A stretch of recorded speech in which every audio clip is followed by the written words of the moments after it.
Oh, you know what I love? Sports. Love sports. Sports. When It comes to Texas A&M. Where are you getting this information? let me tell you. Welcome to TexAgs. I need to talk a little sports with you, Ags. David Nuno here with TexAgs Radio. Billy Liucci here on TexAgs Radio. Olin Buchanan. We will develop men, we will graduate players, and we will win championships on the field. The best way for us to win is to do it together. Do you realize everybody knows who you are right now? Very thankful, 12th man. They've won us games. Been in college baseball for a while now, but I've never experienced anything like 12th man. That's about as pretty a throw-catch combo as there is. I saw the safety roll, the slot fade. I knew where I needed to put the ball. Our skill set worked great together. Like, he was more speed and I was more power, and then we put together, it was like thunder and lightning, you know. You know, if I'm betting on anybody, it's the Aggies.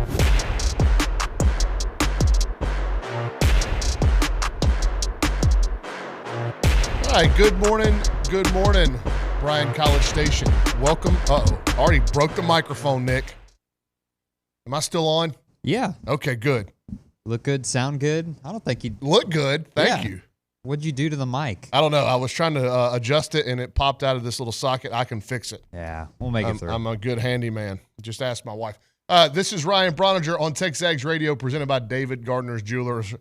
I'm inside the Rollo Insurance Studios, and I am vacant in here. Well, I'm not vacant. Carson's in the Boss Firearms News and Social Center. That'd be the Angry Elephant News and Social Center. We'll have our guests join us on the Boss Firearms That's hotline. Right. Yeah, I'm telling you what, we're off to a rough start this morning. I'm not a made corporate man like the typical host that sits in this chair. I'm not a professional. And he's got so many ads working in and out of his brain, and he's got these laminated sheets. I guess they're all back here behind me. I could have used those. On the Angry Elephant News and Social Center, that's where Carson is. He'll be taking your text or your calls on the Boss Firearms hotline. Your local experts, they buy used guns, ammo, and accessories. Go to bossfirearms.com to start earning money like a boss today. This is typically the go hour presented by the warehouse at CC Creations. Maroon has never looked so good, but I said I have a vacant studio. I do. And to my left is we're going to have somebody join me at some point, I hope. You're going to hear me tap dance for an hour on this thing. I was told he'd be here, though. So we'll see if TexAgs co-owner and executive editor Billy Liucci, what time he'll get here. I would imagine he's got to make a coffee run. If he hasn't, then he will be grabbing one. Somebody will be going upstairs to get him one whenever he gets here. But we are just, 6.5 weeks? 6.5 weeks until toe meets leather, and the Aggies kick off the 2024 football campaign in the Mike Elko era against Notre Dame. So we're going to talk to Billy a lot of football stuff because the back half of the program, or the vast majority of the back half of the program, is going to be centered around Aggie baseball. Man, I am so pumped for this 9 o'clock hour. We are going to have all the new assistant coaches under Mike Early and his staff members are going to join us from 9 to 9:45. So at 9 o'clock, we will have newly promoted assistant coach Will Fox. At 9:15-ish, 9:20-ish, we will have Caleb Longley, the new hitting coach and recruiting coordinator. And then at 9:35-ish, we will have associate head coach and new pitching coach Jason Kelly. I'm super fired up to talk to those guys. The work that they have done, and obviously their boss now, Mike Early, has done in the transfer portal since he's been named head coach has just been phenomenal. Those guys were out on the road yesterday recruiting. They were going back out on the road later this week, so thankful that they could give us some of their time today. So if you're an Aggie baseball fan, and judging by the interactions that we've had on our website and myself have had on Twitter, there are a lot of Aggie baseball fans driving to work or listening to us at work or got us on in their home garage or however you're intaking the show. There are a lot of Aggie baseball fans out there, and so I would imagine that you guys will be super tuned in and super hyped up to hear what the new Aggie baseball assistant coaches have to say about their transition to Texas A&M, their transition to College Station. You know, why did Jason Kelly leave a head coaching role to come join Michael Early's staff? It's a guy that's been in the SEC. It was a pitching coach at LSU before moving to Seattle and taking over the Washington program. Why did he come back? These are interesting times in college baseball. They're interesting times in sports in general because what we're doing now, a lot of folks will call it the dog days of summer. And some content that really pulls people through the dog days of summer can be recruiting. So we will talk that with Jason Howell at 10 o'clock. Jason and I will talk all things recruiting. A&M recruiting fans will be keeping an eye on Galveston County as Hitchcock wide receiver Kelshawn Johnson is set to make a commitment this week. Now, it was supposed to be on Monday. Hurricane Beryl moves through, causes him to push his decision date back. We thought it was going to be today. Apparently, Galveston County, or a large portion of it, is still without power. So if you're listening to us down there on the coast, we are hoping and praying that you guys get life back up and running as normal. Or as close to normal as you can after the hurricane, as soon as you can. But I do not now anticipate a decision from Kelshawn Johnson today. Don't know when that has been rescheduled to. If it's come out this morning, I have missed it. Or if it comes out while we're on the show, I will have missed it. But we're going to talk to Jason about that and really just trying to clear up the picture a little bit for what this 2025 recruiting class could be like. The Aggies comfortably in the top 10, according to all the national services, and they certainly could go up from there when you look at the remaining targets that are still on the line for Mike Elko. And you got to say, Mike Elko and Mike Early have both, I mean, when they got here, if you don't forget that Mike Elko had a massive portal weekend, portal haul within his first couple of weeks on the job as well. I believe it was, trying to remember back to what happened in December is nearly impossible for me right now because the last 2.5 weeks have felt like 2.5 years. But I can't remember precisely what weekend it was, but Mike Elko had just an insane run of not only portal visitors, but commitments as well. Remember, I believe it was late December, early January, because I remember being in San Antonio for the Army All-American game and having to stay up until like 2 in the morning to write recruiting commitment shells for guys in the portal because that's how late we were still tracking information, late into the night. And I can remember staying up, and it was before the Army All-American Combine. I don't even know if they call it Army. The All-American Combine in San Antonio. I can remember being up until like 1 or 2 in the morning writing those shells for Marcus Radcliffe and Donovan Saunders. Those were two that really stick out. I can remember being up late for those. But that was like Mike Bronny, Elko. from January 4th to January 8th, they got 12 portal commitments. Yeah. Okay, so I wasn't crazy. It was early January. And we just saw Mike Early go on a similar run. Now, a lot of those portal guys that Mike Early got were previous guys on the previous staff. Good morning, Luch. Good morning, buddy. Or is he turned on? I didn't even know something. What's is that? Is it legal? Someone listening, if you work in the city of College Station. Did you have commute issues this morning? No. But, I did. Okay, big ones. Interesting. Is it legal?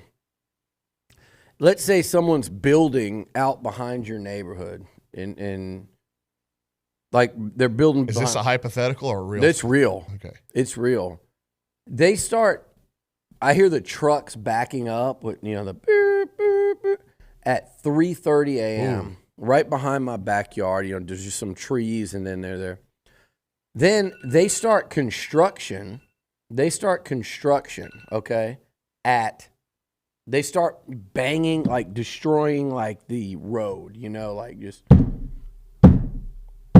like pounding on the pavement. Nick gets real mad when you hit the desk. At 4:30 a.m. Is Griff going nuts? My dog's going nuts. Every time you think you're falling asleep, you hear like the that bang. Does seem a little. There's no way that's there's no legal. way that's so right. Please talk to me because I am going. This will be my mission to destroy. Are you going after the city of College Station? No, I don't know what to do. I've never because I'm like, surely that's not a one-day thing either. What are they fixing? They're basically building road. So that's going to take a while. Yeah. So it's not. I mean, I'm sure the rest of there's no world where this city could possibly allow someone to be that devilish and devious and destructive to come in and ruin people's lives like that. There's no freaking way. So I mean, I'm never one. I don't know. Like it sounds like some crap like Hunter would do. Oh hell, we got to get this thing built. Let's go ruin everybody's life for 3 months, and I don't care because I'll make some money off of it. Your Hunter Goodwin impression gets better and better. Hey, or worse and worse. As you get your coffee delivered, now we have Coffee Talk presented by TexAgs Coffee, and it is TexAgs Coffee. It is TexAgs Coffee in that mug. Yeah, that's super.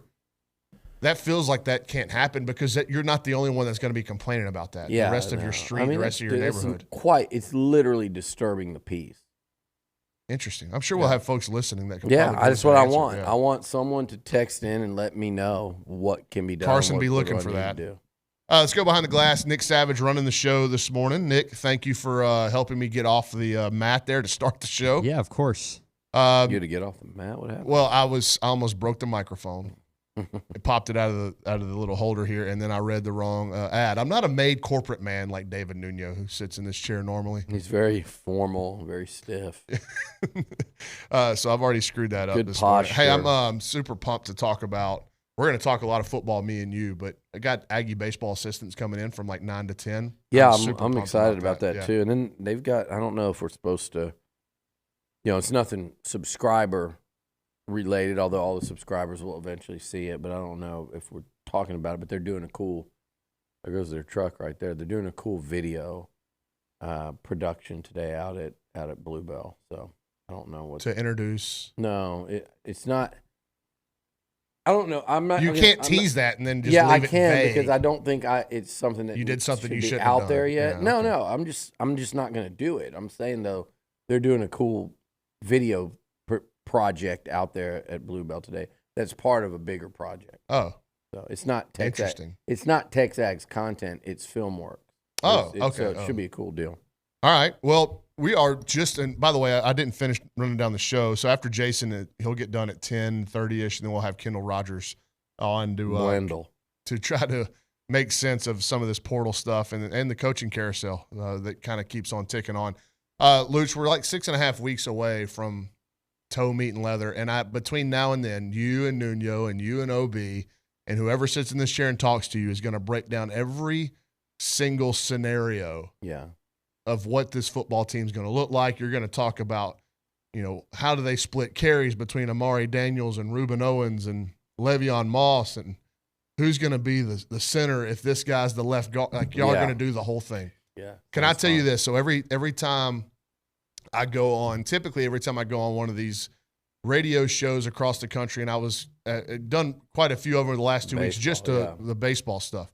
But they always slip in a football question, and Danny Cannell asked me about Connor Wigman, and then the folks in Jacksonville and the folks in Omaha say, well, how many games do you think Mike Elko is going to win in his first season? And I don't know the answer to that question. But, you know the answer. Well, do you know the answer or how many you think? No, I don't. But here's what I tell them. I hate that question. Yeah. Because here's what I think. I think we're going to see a football team that is more efficient, is more organized, is more disciplined. Yeah. And if those things do happen, I think because of the talent that's still remaining on the roster, it could result in 9 or 10 wins. But I still I think there's some teams on the A&M schedule that I don't know about. That's the thing. As you're talking, I'm like, yeah. And I heard you yesterday, or whenever you were saying this, when Nick asked you, what are we going to see? Of course, we expect those things you talked about: organization, efficiency, just a better in-game production in terms of the presentation of it, the structure to everything. And you go, well, that has to matter because we've watched unnecessary, like wild timeouts, like coming out of like the end of the first quarter and the first play of the second quarter, and there's a delay of game, or all like a rash of false starts, or things like, receivers looking to the sideline. Well, quarterbacks, receivers, you've seen it on defense, not so much last year, but the year before. You saw I think we'll see more depth where you don't see because of the way they use the portal, you don't see, there's one injury at one position. Now you're in like disaster mode, like they were down the stretch at corner last year. And so things like that, and you go, okay, that's got to result in more wins. Mike Elko's defense, which we saw for 4 years, that in and of itself has got to result in more wins. I don't think it's not that simple, though, because we don't know, is Missouri a legit top 10 team? Is LSU, are they going to be an SEC title contender? See, my answer to both of those is I think not. I think you need to win those games at home, but we don't know that yet. Auburn.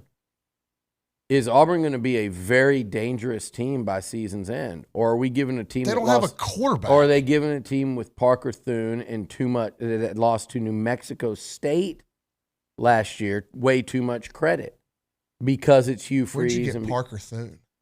Did I say Parker Thune? Peyton Thorne? Parker Thune. I thought it was just somebody he covers recruiting for like OU or something. Does he really? I think so. I think he's like a controversial. I know who you're talking about. He's like a controversial, like OU recruiting guy that gets into it a lot. There are a lot of teams that like Parker Thune. There are. Yeah, but Peyton Thorne. But my point is this: like, everyone's like Napier's going to get fired this year. How tough is going in week 3 before? Yep. Before that thing, no matter what, that's going to be before that thing takes that turn. So to go in there and play a desperate football team. So like, yes, do I think all the things Elko's going to bring together make this a better football team? Yes, I do. How many wins does that result in? I don't know because of that schedule. This is a very interesting schedule to me when you look at it. Like, you think LSU's good? Notre Dame? No. I think LSU's going to be around the level of A&M. Yeah. And you're playing them at home. Like, so while I look at LSU and Missouri and you're going to see a ranked number by their name, I think those are games that I'm like, I think the Aggies are going to win those. I think, if you made me bet my money today, I'd be like, I don't really know if I want to bet those, but I'm going to pick A&M. But I'm looking at Florida, at Auburn, but then even at Mississippi State, out South Carolina. I mean, I think Mississippi State's not going to be good, but I don't know what their offense is going to look like. They got the guy from Baylor. They got Levy. Mm-hmm. What's their offense going to look like in year 1? Are they a dangerous football team at home? Maybe it's just that at home they're pretty those road games worry me. Like, look at those 4 conference road games. The 2 worst teams out of that bunch are very tough places to play. So whatever that level that team is, they're going to be a lot higher. And then those other 2, those are 2 very talented teams that you have to go play in front of. What I don't know what their capacities are, 90,000, like 80, 90,000, very talented teams. So it's scary. Like that schedule. I don't buy into until Beamer gives me something to really believe in. I don't buy into him. Yeah.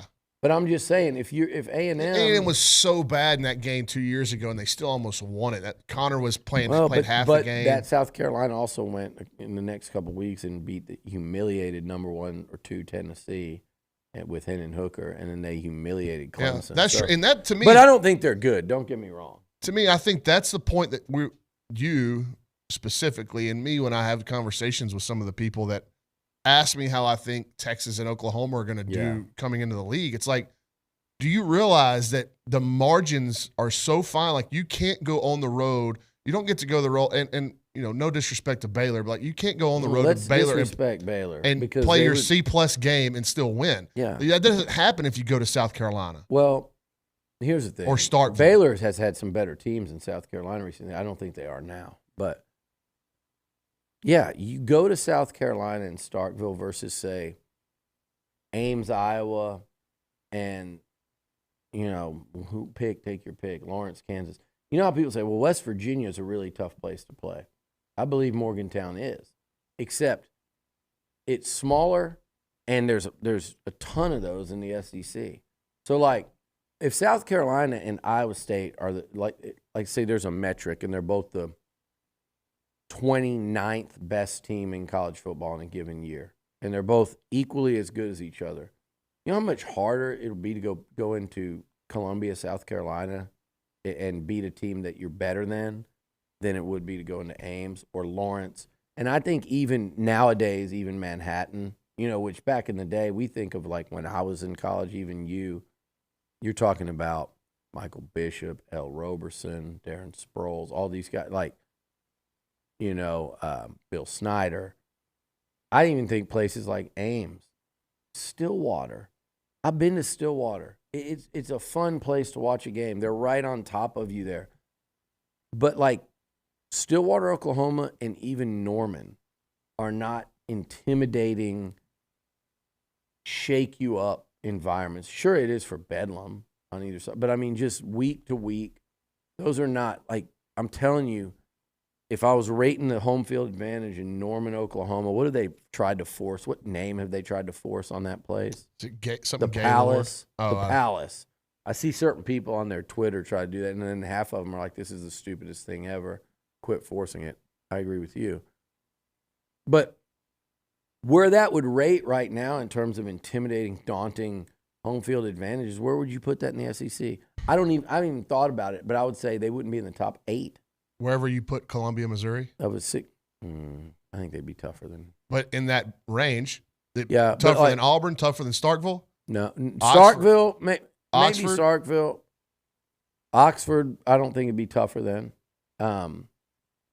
Well, Oxford has more, I think, to do with the team. Oxford reminds me of Tech, though. So Oxford reminds me a lot of Tech.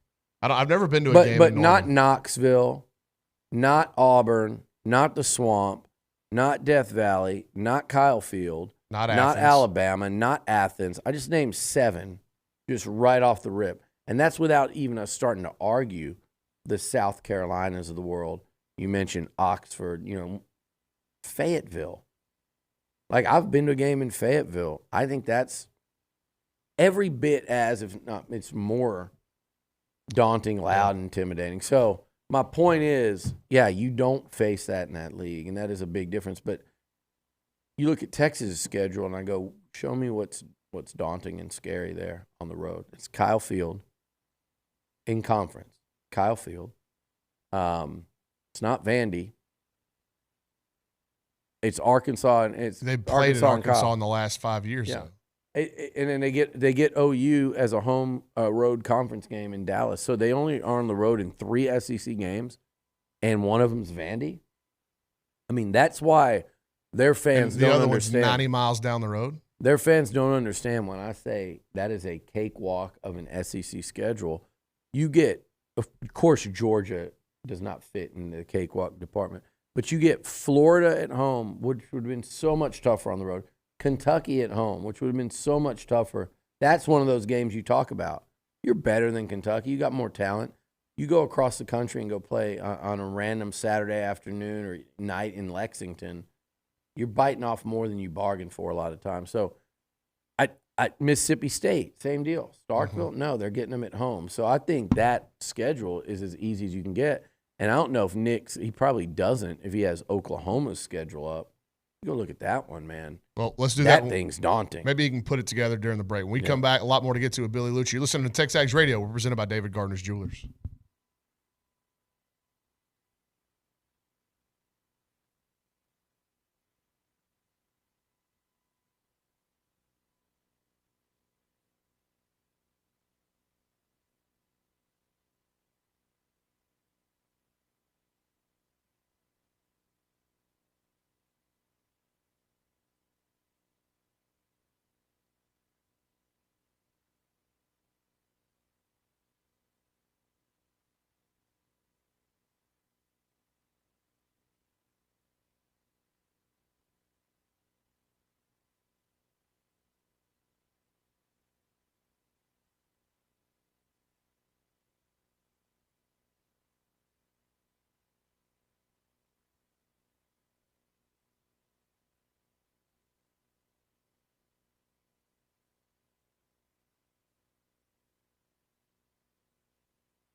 door. All right, welcome back, TexAgs Radio, presented by David Gardner's Jewelers. I'm Ryan Brauninger in the host chair today. Billy Liucci joining me for the Go Hour inside the Rollo Insurance Studios. You been stung by a jellyfish before? Yeah. It's not fun. I got stung in Destin a bunch. Jellyfish. There's a conspiracy theory that scorpion. I have. I was little. Yeah, that's a pretty painful painful few one. minutes. Yeah, wasp is painful. I think a scorpion's 10 times worse than a wasp or a bee at first, just for a few minutes, and then it doesn't bother you as much after the fact as those other ones do. There's a conspiracy theory. Got to be the right kind of scorpion. Jellyfish are aliens. There's an actual conspiracy about that? Yes, people think that jellyfish are actually aliens. They're weird looking, but I don't. How do they move? I mean, do I think they're alien? You think there are aliens? It's hard to do. It's hard to reconcile that with I don't know. I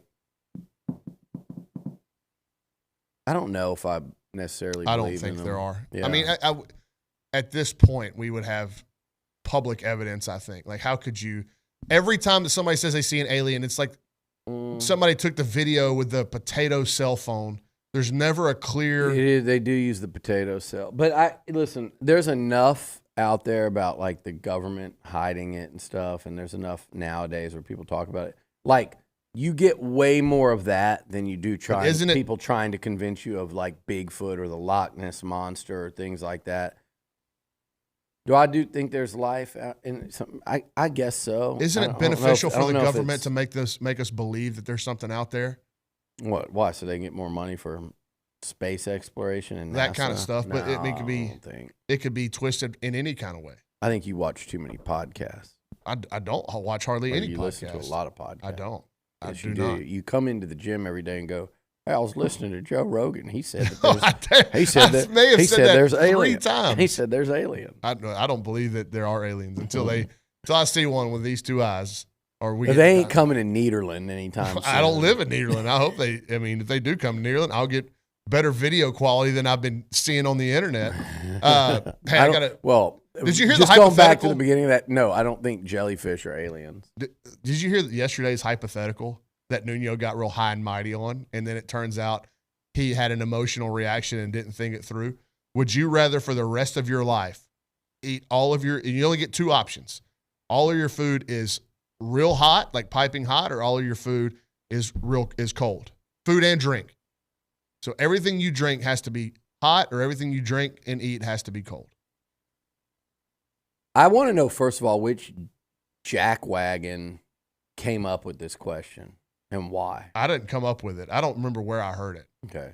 So you brought it up on air. So now you've done it 2 days in a row. We stick to sports around here, Brauninger. Now you sound like the listeners. So, you're caving. I know. Listen, I don't know. We have a short segment that was anyway. Easy for me. That was hot. That was easy until you brought in the drinks. That threw me. If it's just food, you'd rather eat hot food all the time. But the drinks, you're not going to drink hot water the rest of your life. No, that changed things pretty hot significantly. Gatorade. So, I'd go cold. I think you'd have to. All right. So, see, that short segment, where we talk zero sports, gets us back on the clock. When we come back, don't freak out. We're going to get right back into A&M football with Billy Liucci and Ryan Brauninger. This is TexAgs Radio, presented by David Gardner's Jewelers.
All right, bottom of the 8 o'clock hour, Ryan Brauninger and Billy Liucci joining you from the Rollo Insurance Studio. This is TexAgs Radio, presented by David Gardner's Jewelers. Luch, oftentimes the whole baseball thing has helped us shrink the summer, shrink the dog days a little bit in terms of content and the stuff we have to cover and talk about.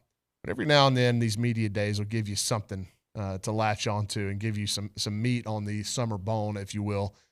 And Mike Gundy gave us that yesterday when discussing how he was punishing Ollie Gordon for his DUI, and then also it sounded like he said he wasn't justifying it, and then he went on a little bit of a rant trying to justify Ollie Gordon drinking and driving. It was Gundy at his peak. Like, this one's going to go up there, not quite to I'm a man, I'm 40. Probably number 2. But it's probably number 2. At this point, it's like, this guy's just like, I'm going to see if there's any way anyone's going to truly do anything about anything I say or do.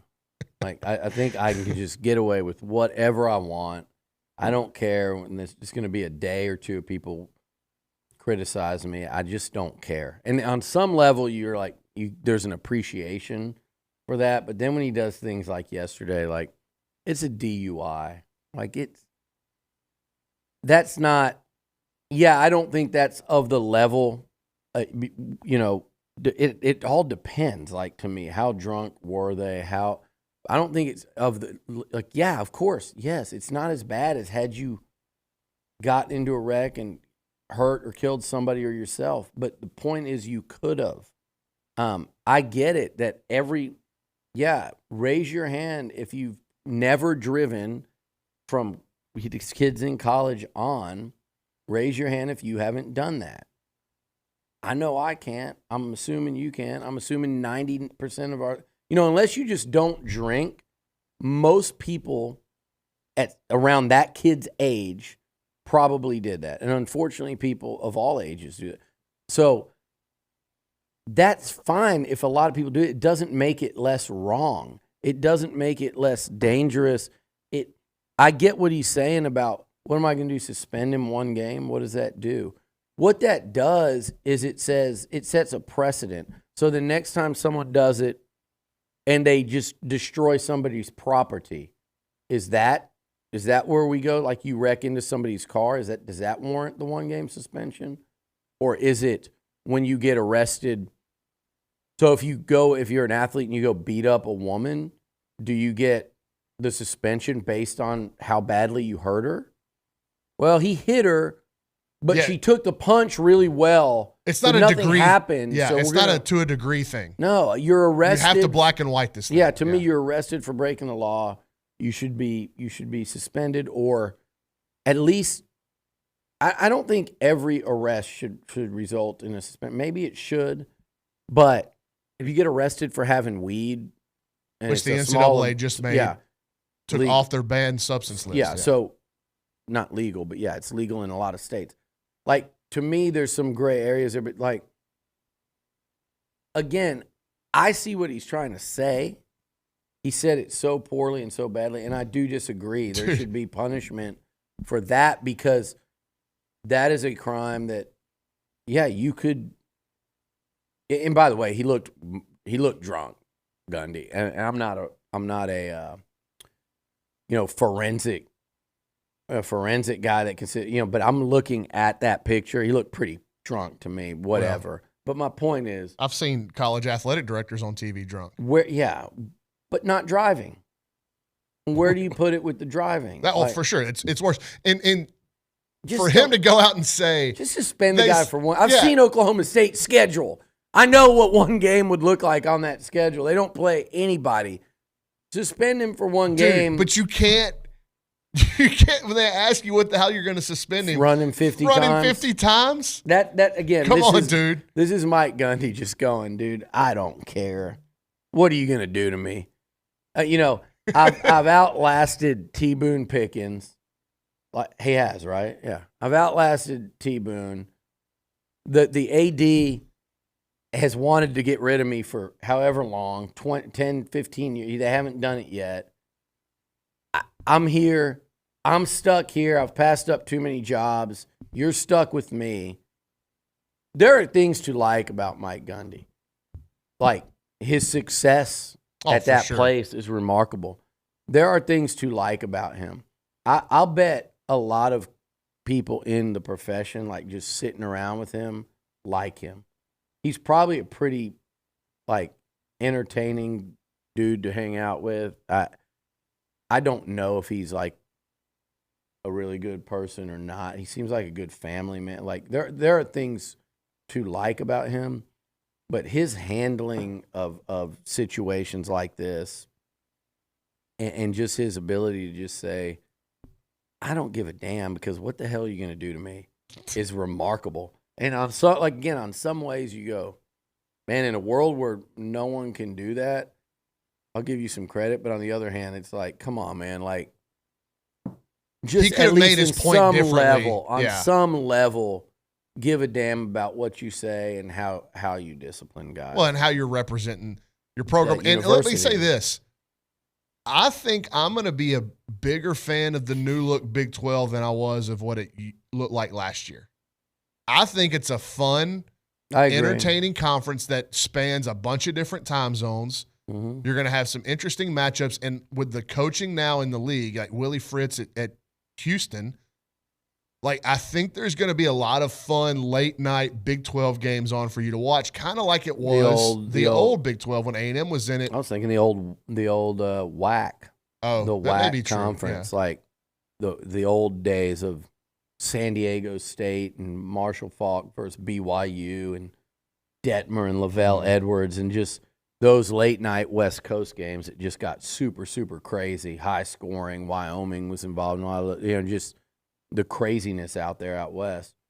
I don't think it's going to be like late night like that, but I do think, I think it'll be entertaining. I like what you said. I like the like Cincinnati versus BYU. TCU, BYU versus West Virginia, West Virginia, UCF, and there's enough Texas flair still to keep us interested just because there's schools we've watched, in like TCU and Baylor and then Oak State, that Big 12 flavor. So, yeah, I do like that. And I like Texas and OU, Bronny, being out because they just didn't belong. And first of all, I like it because they were recruiting off an SEC without having to play an SEC schedule. That was, to me, a big mistake by Sankey and the league to allow them that much runway because it allowed them more than Missouri and A&M had to get ready to come in the league. The Aggies were very fortunate because of what they had on campus, what Mike Sherman recruited offensively, specifically to the conference. So that part, I'm glad they're out, but I'm also glad they're out because they didn't fit in that league anymore, the way it was controlled. Like everything you said, but then you're going to have these two, and look, I don't argue, like those are blue blood programs. I know Texas has won national title since the 70s. I mean, had USC been able to tackle Vince Young on that one play, do you understand how much these yahoos would have to shut up? Like they wouldn't have won one since the 70s. We'd be in like 50 plus years by now since they've won one. It was like 1970 or 69 or something. But they're still a blue blood program, I believe. Like OU, so you had two college football blue bloods in this league. It just didn't seem to fit. Now that and it also gave way too clear a path to the playoff for teams like that. And I'm talking about Texas this past year. And I'm talking about OU in recent years where they get in there and look like they just don't even belong on the field with Bama, with LSU. So, yeah, I mean, I agree with you. I think get those teams out of there, get them where they should be, which is in the SEC, and let this be a fun conference. The problem for those, I think, a lot of parity. Yeah, for sure. But I think what those coaches in that league are going to find, and it's the unfortunate state of college football, is they are going to be a minor league farm system for the ACC, Big Ten, and the SEC. That's just the way it is now. Who knows what the ACC looks like. So. They were talking about, I can't remember which college football show or just clip I was watching yesterday about the Big Ten and, like, who's going to win the Big Ten. I completely forgot that Oregon's playing in the Big – like, that's going to take some recalibration for a lot of people. Like, It's just Oregon. There's one more shift coming in this whole thing. There has to be. You know, I'll skip like one A&M road game a year typically, and if it ends up being where like it's at the end of the year and it's just a, nothing to play for, bad matchup, then every once in a while it'll be two.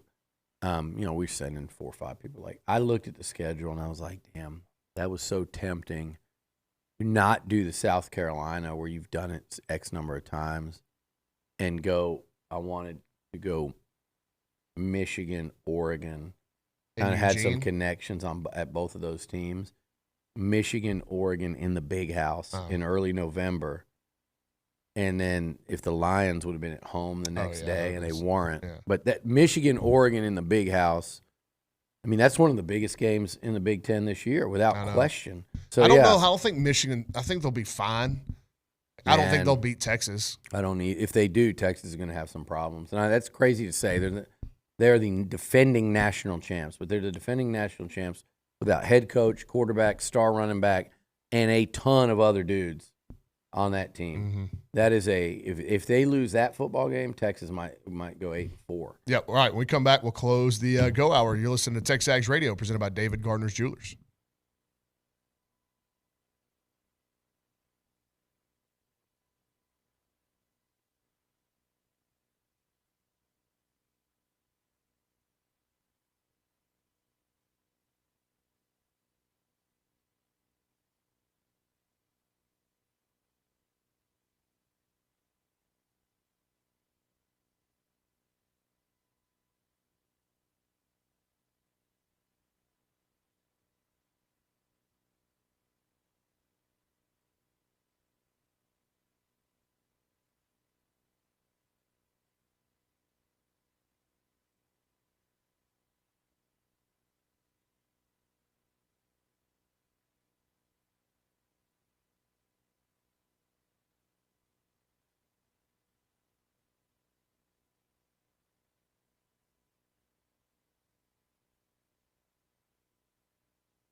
All right, real quick segment here to close the 8 o'clock hour. I'm Ryan Brauninger. He is Billy Liucci. This is the Go Hour presented by The Warehouse at CC Creations on TexAgs Radio. Presented by David Gardner's Jewelers. Luch, real quick, more important position for the A&M offense. You're going to do this a bunch. Actually, let's say this. More important position to score points for the A&M offense. Okay. Running back or tight end? Oh, interesting. Because everybody would think quarterback, wide receiver or offensive line. But running back or tight end? I still think it's running back. I think that offense, I think the tight end and receiver, I don't know what Donovan Green we're going to get versus, what he was when he got hurt last year, which was an emerging threat. I do think people have, and I love Donovan. I think he's going to be a damn good player at A&M. Got married. Congratulations. That's cool. Oh, yeah, I saw that. That's awesome. I love that. And by the way, college football players that get married, they tend to elevate. A lot of people would go, "Oh, is he?" I think the girlfriend thing, the breakups, and the single life, and that distraction. When you get married, a lot of these guys really dial in and focus. I think Seth may have done that, if I'm not mistaken. But Texas A&M Hall of Famer Seth McKinney. Oh wow, you know what? I'd like to talk about that Hall of Fame class when we have more time. That's an outstanding group that actually I have a lot of connection to, and just it's a meaningful class just on a personal level to me. Not even just Seth, but some of the people in there that I'm consider good for. Even I was messaging Amy Barron. We were friends, or still are, but we still stay in touch. But Caruso, you got a minute to make your running back point. Lori Corbelli. My running back point is this. I've said it a million times. I think those two, really, even Amari Daniels should have a little more credit than he gets.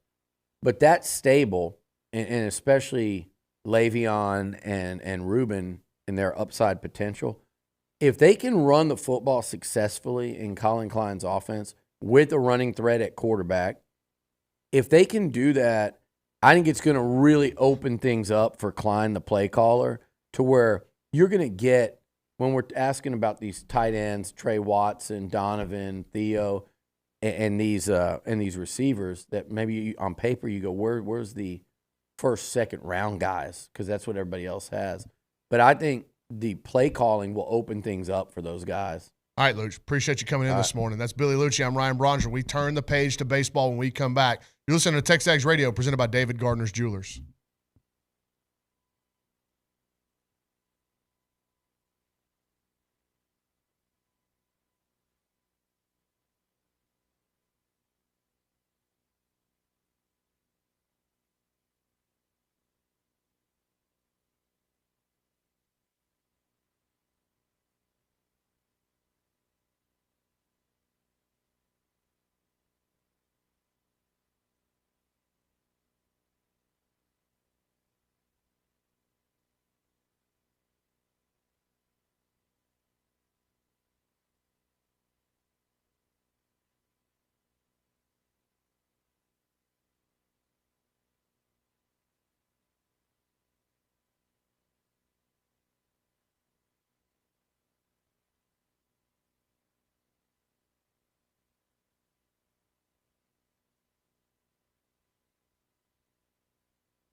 Well, the next three guys we're going to talk to this hour, I don't think they have to worry about their boss's feelings as much as I do. Ryan Brauninger back in the host chair today. This is TexAgs Radio presented by David Gardner's Jewelers. We're going to talk a lot of Aggie baseball in this hour. We're going to kick it off. Man, so when these things happen, I've been coaching with 12 baseball since 2010 when I moved to College Station.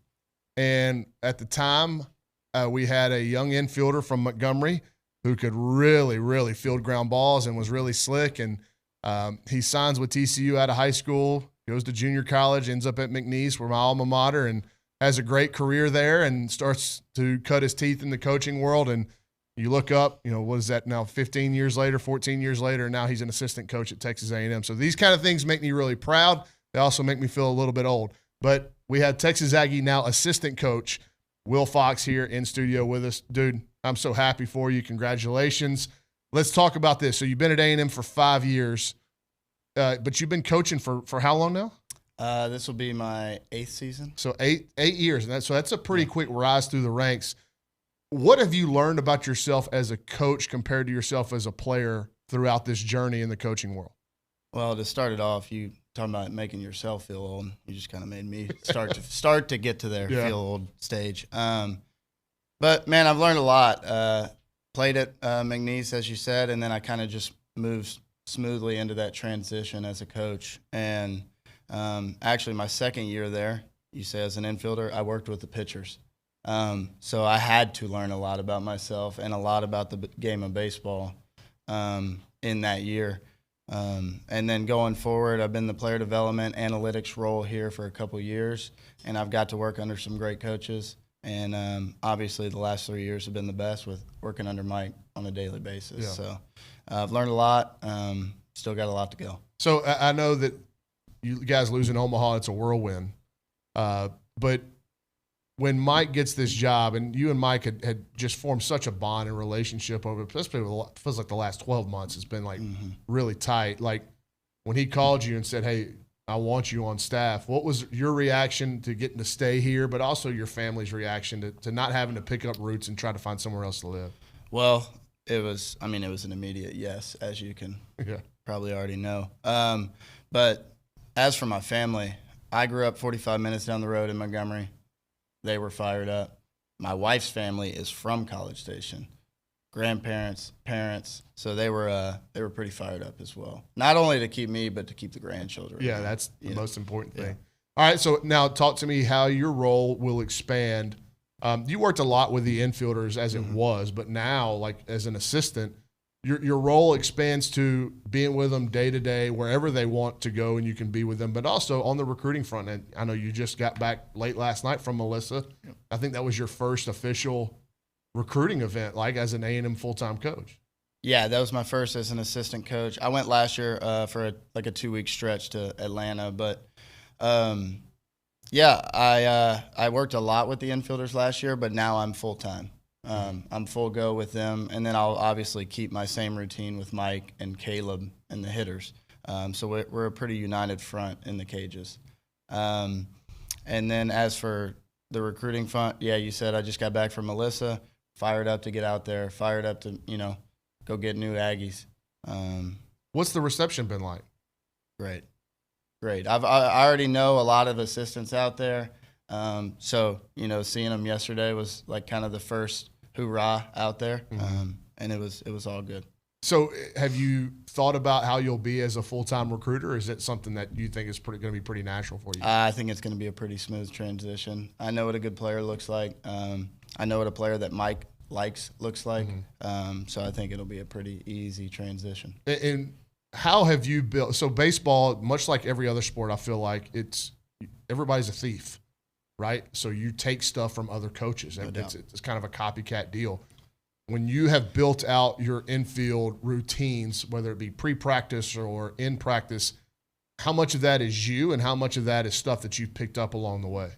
There's a couple things. I actually was having this talk with Jace Hutchins, our new player development guy, the other day. There's a couple things that I'm going to change, and I'm going to change them like as soon as we start in the fall. But other than that, it's all kind of pick and play from everything I've learned from a player to all my years in coaching so far. So there's not like a set thing set routine that I'm going to do. But it's all of the above. Have you thought about goals for your defense? I mean, I know it's very early, but like, you know, a lot of folks will say, you got to field 970 to go to Omaha. Mm-hmm. Like, have you thought about a number like that? Or is it, hey, we just need to make the easy ones? That's what, I mean, we're going to hang our hat on. We're going to make the routine play. The special plays happen. That's just their athleticism. That's God-given. But we're going to hang our hat on making the routine play. Whenever you and Mike got settled as y'all were on the staff, and I know he'd brought Caleb with him pretty quick too, and you start seeing these guys that had putting themselves in the portal come back, Jace, Gavin, Caden Kent. Did you expect that to happen, or was there more work involved? Or kind of take us through the coaching side of it, because those were massive, massive boosts, not only for y'all's roster, but for the momentum y'all built. Yeah, I mean, we had a good feeling about it. Obviously, we worked with those guys every day. There's a lot of position players in there and a lot of guys that we are in the cage with, we're in the fight with all year.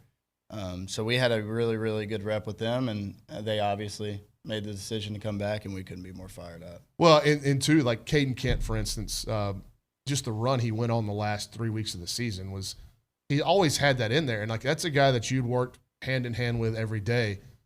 There's going to be – we'll talk like what it could look like from a totality on the dirt next year, because I think, you know, some of these guys, especially with the additions y'all have made, I think y'all are very versatile now. Yep.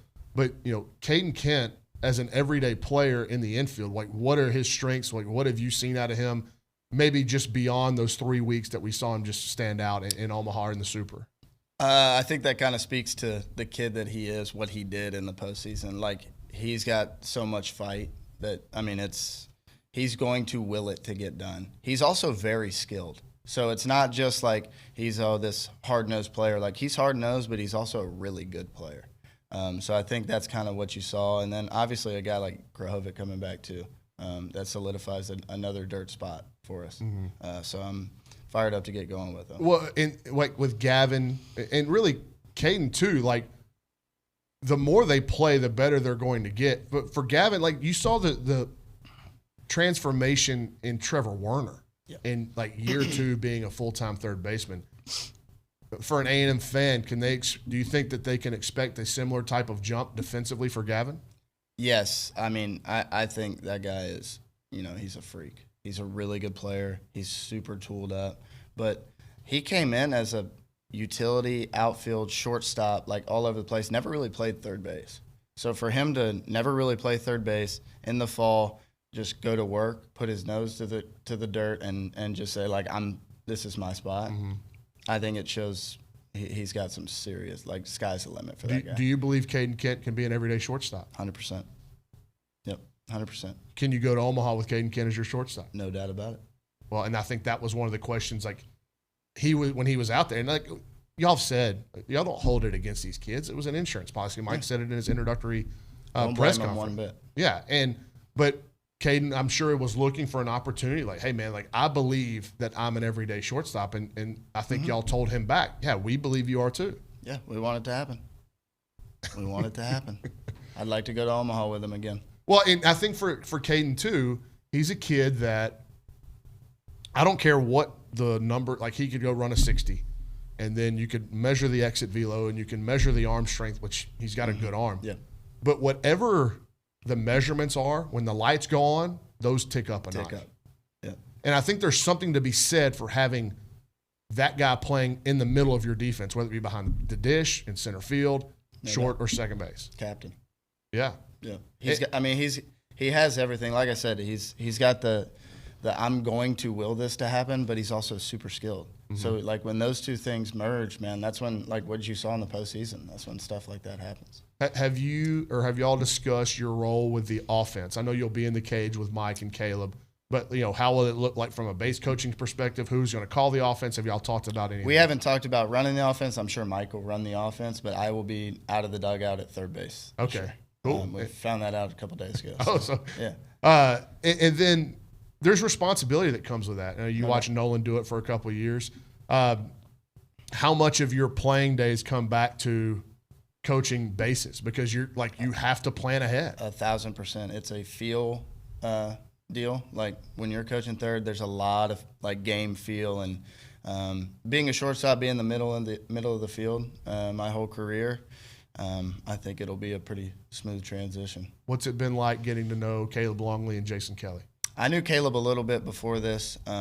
He's always been awesome, hard worker.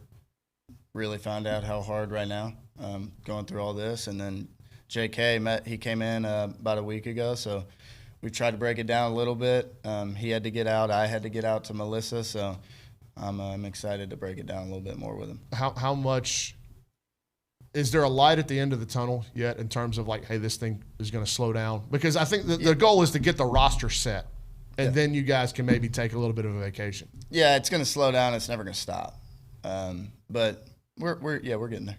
I think. Well, how much of your time has been devoted to high school recruiting compared to portal recruiting right now? That was the first time we went out. Was yesterday for high school. Yep. So it's been all portal stuff. And you guys, I don't know. I don't want to get you in trouble with what you can and can't say about commitments. I don't know about guys have signed, but it's been a really strong portal class so far. Yeah.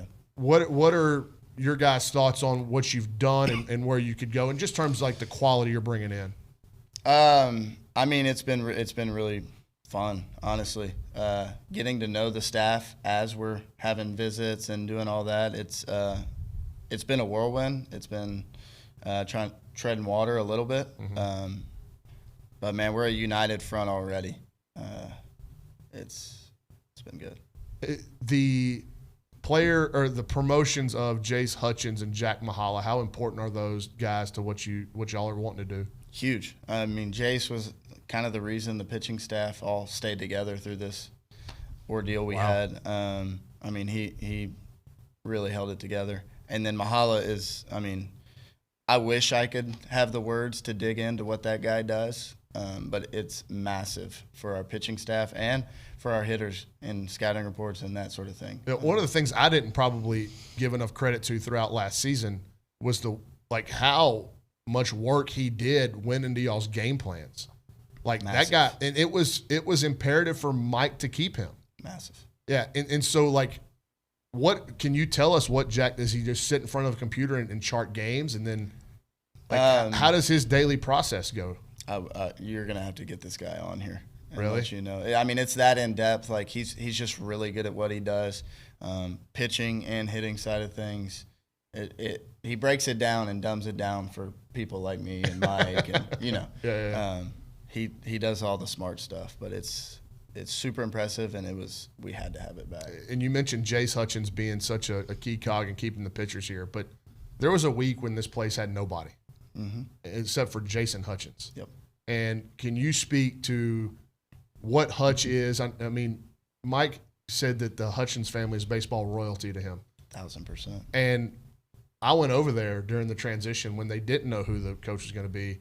And Hutch has got hundreds of campers running through there. Like the operations is still, nothing's ever changed. So from your perspective, the job, what Hutch does for y'all that maybe the public doesn't see? He is just every day. He's in there before anybody. He's going to beat you to work, first off, and he'll let you know.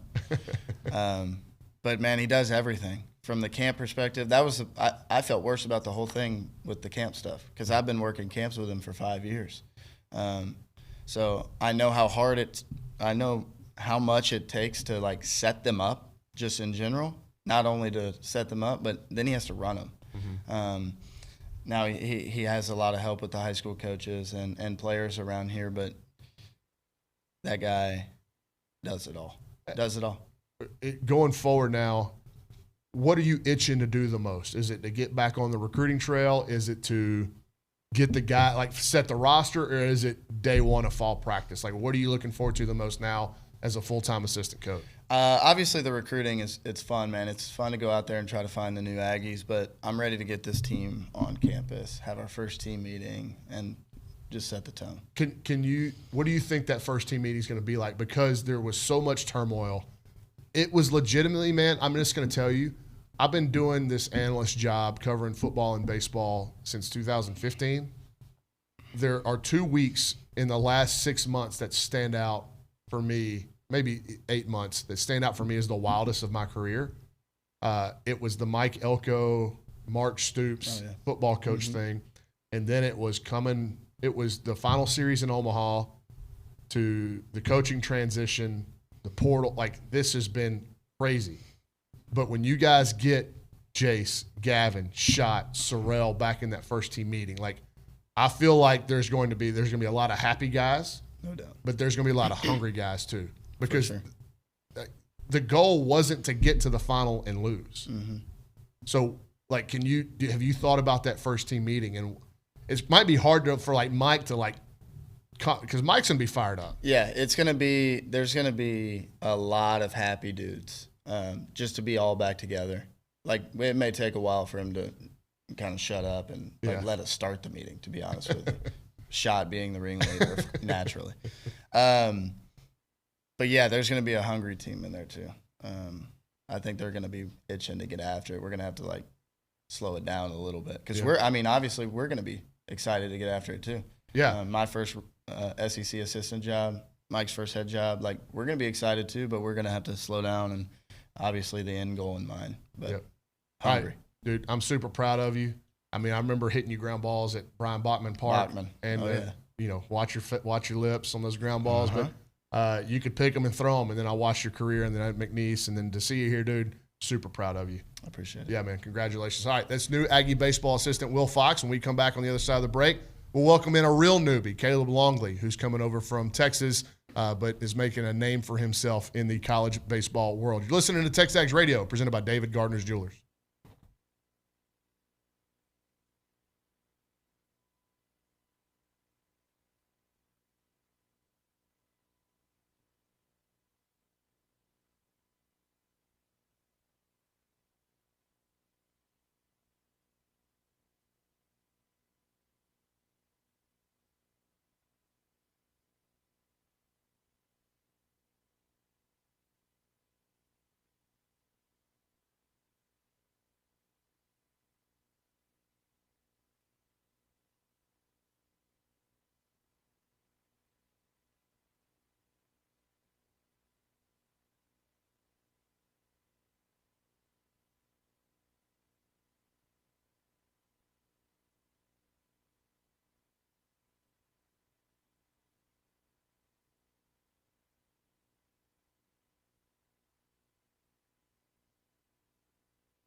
All right, Ryan Brauninger, TexAgs Radio, presented by David Gardner's Jewelers. We are back. We continue our essentially Aggie baseball assistant hour. We welcome in Caleb Longley, recruiting coordinator and hitting coach now under Mike Early. Caleb, welcome to the show. Thanks, Brian. Glad to be here. I've known Will Fox since he was 14 years old, young teenagers, whatever that was. I don't know you at all. We met whenever you guys got here. So take me through where you're from, growing up in baseball, where you played, all that. Just give the fan base kind of a quick history of Caleb Longley in the game of baseball. All right. From a small town in between Chattanooga and Knoxville, Tennessee. Bucksnort? No, but Cleveland, Tennessee. Okay. I've driven through Bucksnort. We actually got in a traffic delay in Bucksnort, Tennessee. There we go. And I was like, how did my life get here? Right. You know? Yeah. There's normally not much traffic in that side of the state, so you must I don't hit think on a I must bad have day. bad luck. Anyway, so from East Tennessee. So ended up playing baseball at East Tennessee State. Okay. Small mid-major in the Southern Conference. Bucks, right?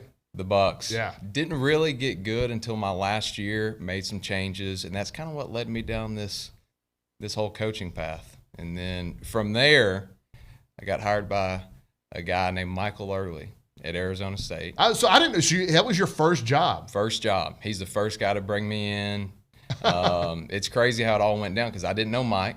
I didn't know anybody at Arizona State. I was wanting to get into it, but I didn't want to start too low. And it's hard as a mid-major player, didn't play in the big leagues like that, to just hop into a big-time job. And then I got a notification on my phone that Mike Early was looking for somebody. So I was the first guy to send my resume in.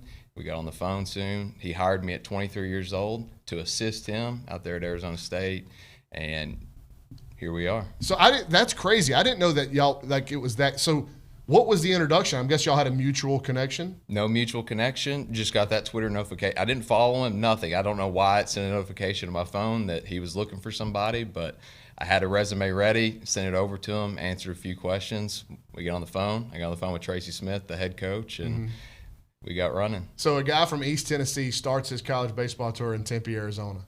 And I walk in, we're the number 3 team in the country. We got Spencer Torkelson, Alika Williams, Gage Workman, Trevor Harvard, Drew Swift. We are absolutely loaded on offense, and it was a good situation. So how long did it take you once you got to Tempe to figure out that you and Mike were real similar in terms of how y'all viewed offense and how y'all communicated with players and that kind of thing? I think the big thing with Mike, too, was I'm a young guy coming in. He's established. He's had great offenses in the past there, but there was no ego with him. He was looking to even get better, and he was looking for just the 1% to make a player better. So he was asking me questions, getting me way more involved than I ever thought he would. And we've learned things off each other. I've learned a ton from him, and it was just a good match from the start. Okay, well, so take me through. You guys coached together in Tempe, and then you split off, right? He comes to A&M. When did you go to Texas at the same time? I went to Texas at the same time. Okay. Troy Tulowitzki. We were actually, so the 21 Arizona team was the 2 seed at Texas's regional. And Troy Tulowitzki heard a podcast I was on. He loves baseball and was doing a little background, a little research, and then they had a spot open up. Mike was going to A&M, and then Troy was able to bring me over to Texas. So, man, that is a crazy – so East Tennessee State to Pac-12 baseball, which is really good, to the state of Texas and the University of Texas program in the Big 12 and now the SEC at A&M. Like, have you been able to – and you're married, correct? I am. Have you and your wife, like, sat down and looked at this and gone, man, this is crazy how fast this has all happened? You know, sometimes we got to step back and take a breath and get out of the mix a little bit because it has moved fast. But luckily, she was a softball player in college, so she gets it. She understands the grind, and she loves the game too. So it's made it a lot easier from that standpoint. I just had Will Fox in here, and we talked about Will. What are your impressions been of Will in the 10, 14 days you've worked with him? So I've known Will a little bit just at conventions here and there, and great guy. Players seem to love him. I know he's one of the best infield guys in the country, and excited to work with him more on a day-to-day basis. So Mike mentioned in his introductory speech about he wanted somebody as his hitting guy that understood when he couldn't be in the cage, that this guy had to understand what he wanted.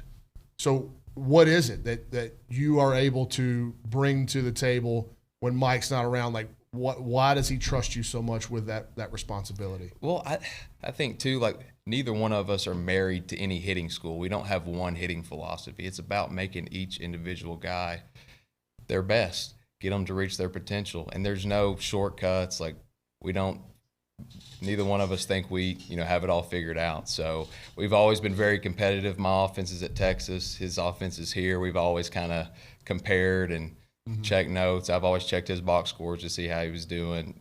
I scored 12 one night. I'm feeling pretty good. I check. He's scoring 14. So, so now I think one thing he's done a great job of that I don't think enough people talk about is the plate discipline.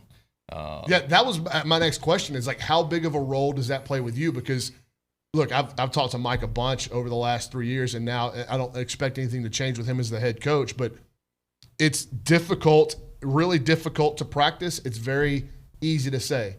We take balls, we swing at strikes. How much of plate discipline is into your conversations daily with the hitters? Well, obviously, it wasn't as good as his. And so that's one thing I'm excited to continue to learn more about. We did hit a ton of homers, but they hit homers too, with the discipline. So the marriage between those two, and there's a lot of teams that don't strike out, that don't chase, but they don't hit for the power that A&M has the past few years. So that's really the separator. And then for these incoming guys coming in, that's what a lot of the scouts, a lot of these organizations, their models, they want guys that can slug with low chase rates, low swing and miss. So what he's been able to do with these guys has been great. The walk is a weapon. 100%. Right? And like, we know now in baseball in 2024 where runs come from. If you walk to first base and then somebody behind you hits a double or a homer, you score runs. And the strikeouts really, they're just another out if you do those things, correct? That's correct. So in your daily work, do you have I was asking Fox this, like everybody's a thief in baseball. Like you're stealing stuff. It's a copycat kind of thing. How much of your daily routine with hitters is stuff that you've come up with over the years? And how much of it is stuff that you've taken from other people? I would say, I steal a lot from other people, made a few up, but it's so individual to each player. And I think that's why me and Mike have got along so well is it's not the same thought. It's not the same drill. It's not the same feel for every guy. We want each guy to be as efficient as possible, most amount of power, least amount of effort, leading to the low chase rates and all that stuff. But at the end of the day, how everybody gets there is a little bit different. And it's being able to coach each individual guy. And we got a lot of good ones this year. Yeah, speaking of those individuals, how much tape have you watched on Jace, Gavin, Sorrell, any of those guys? Oh, I've watched a ton. And I've watched a ton of the pitchers as well from, being on the other side and doing the scouting. But no, I'm excited to get in there with those guys and, just continue to fight for that 1% for those guys that are already elite to get just a little bit better. Oh, how's the transition for you and your wife been? How's College Station treating you? Do you have a place to sleep? Yes, they got me in a great place last night. It's been good. We're looking at houses right now. So she's been sending me about 10 a day, and I haven't had time to really pull them up. And so she's going to get on to me for that. But it's okay. But no, it's been good. The people have been great. I love the community aspect. Everywhere I go, it's all Aggies. I've been taking a lot of pictures with people, which is completely different from where I've been at. And I couldn't be happier to be here. Talk to me. We're going to have Jason Kelly in your interactions with JK. He's like the old man now. I don't know how old he is, but he's the old man on staff. Like how beneficial is it to have a guy that's been around the block, been a head coach, and is a little bit, just been in the game longer, more seasoned? He is a complete baseball guy. I mean, really, truly loves the game, knows the game. When I was young at Arizona State, he was on staff as well, and I used to just hammer him with questions. And never once did he make me feel like I was bothering him, and he always gave good answers, and I learned so much from him at the time. So to have him here, he fits in with everybody too, because in today's era, you really need to be a player coach. At the end of the day, it's about those guys developing, and he's the best at that. Everybody that pitches for him wants to really play. Everybody wants to play for him. They want to pitch for him. He's one of the best guys I've met and extremely knowledgeable, of course, about the game. Let's take a rewind 6-7 weeks back to the regional here. And you guys it's an incredible game, right? But at any point, did you look up from the other dugout at the atmosphere and go, man, this is pretty cool? Oh, I didn't have to look up. I couldn't hear myself think. It was so great. The 12th man effect is really real. It's a problem for sure. But now it's just a ton of energy in the stadium, and it makes it very tough to hit and pitch and to play defense, as we saw as that game finished out. But well, dude, congratulations. This has been, I'm sure, a roller coaster for you and your wife. I hope you're settled here for a while, and I see you wearing the Coopers. Those are great people. Right. Talked to them on Saturday night, but I hope. Well, that's why we can't hit the desk, Nick. Right? That's why we can't hit the desk. We're losing some decorations here. But congratulations, welcome to Aggie Land, and I'm sure we'll talk to you a bunch between now and the start of, I guess, spring ball. All right, Brauninger, I appreciate it. Glad to be here. New Texas A&M hitting coach and recruiting coordinator Caleb Longley on the other side. Texas A&M associate head coach and pitching coach Jason Kelly, as we roll right along in this Aggie Baseball Hour on TexAgs Radio. We're presented by David Gardner's Jewelers.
All right, we're rolling right along. Like I said, Aggie Baseball Assistant Coach Hour here on TexAgs Radio.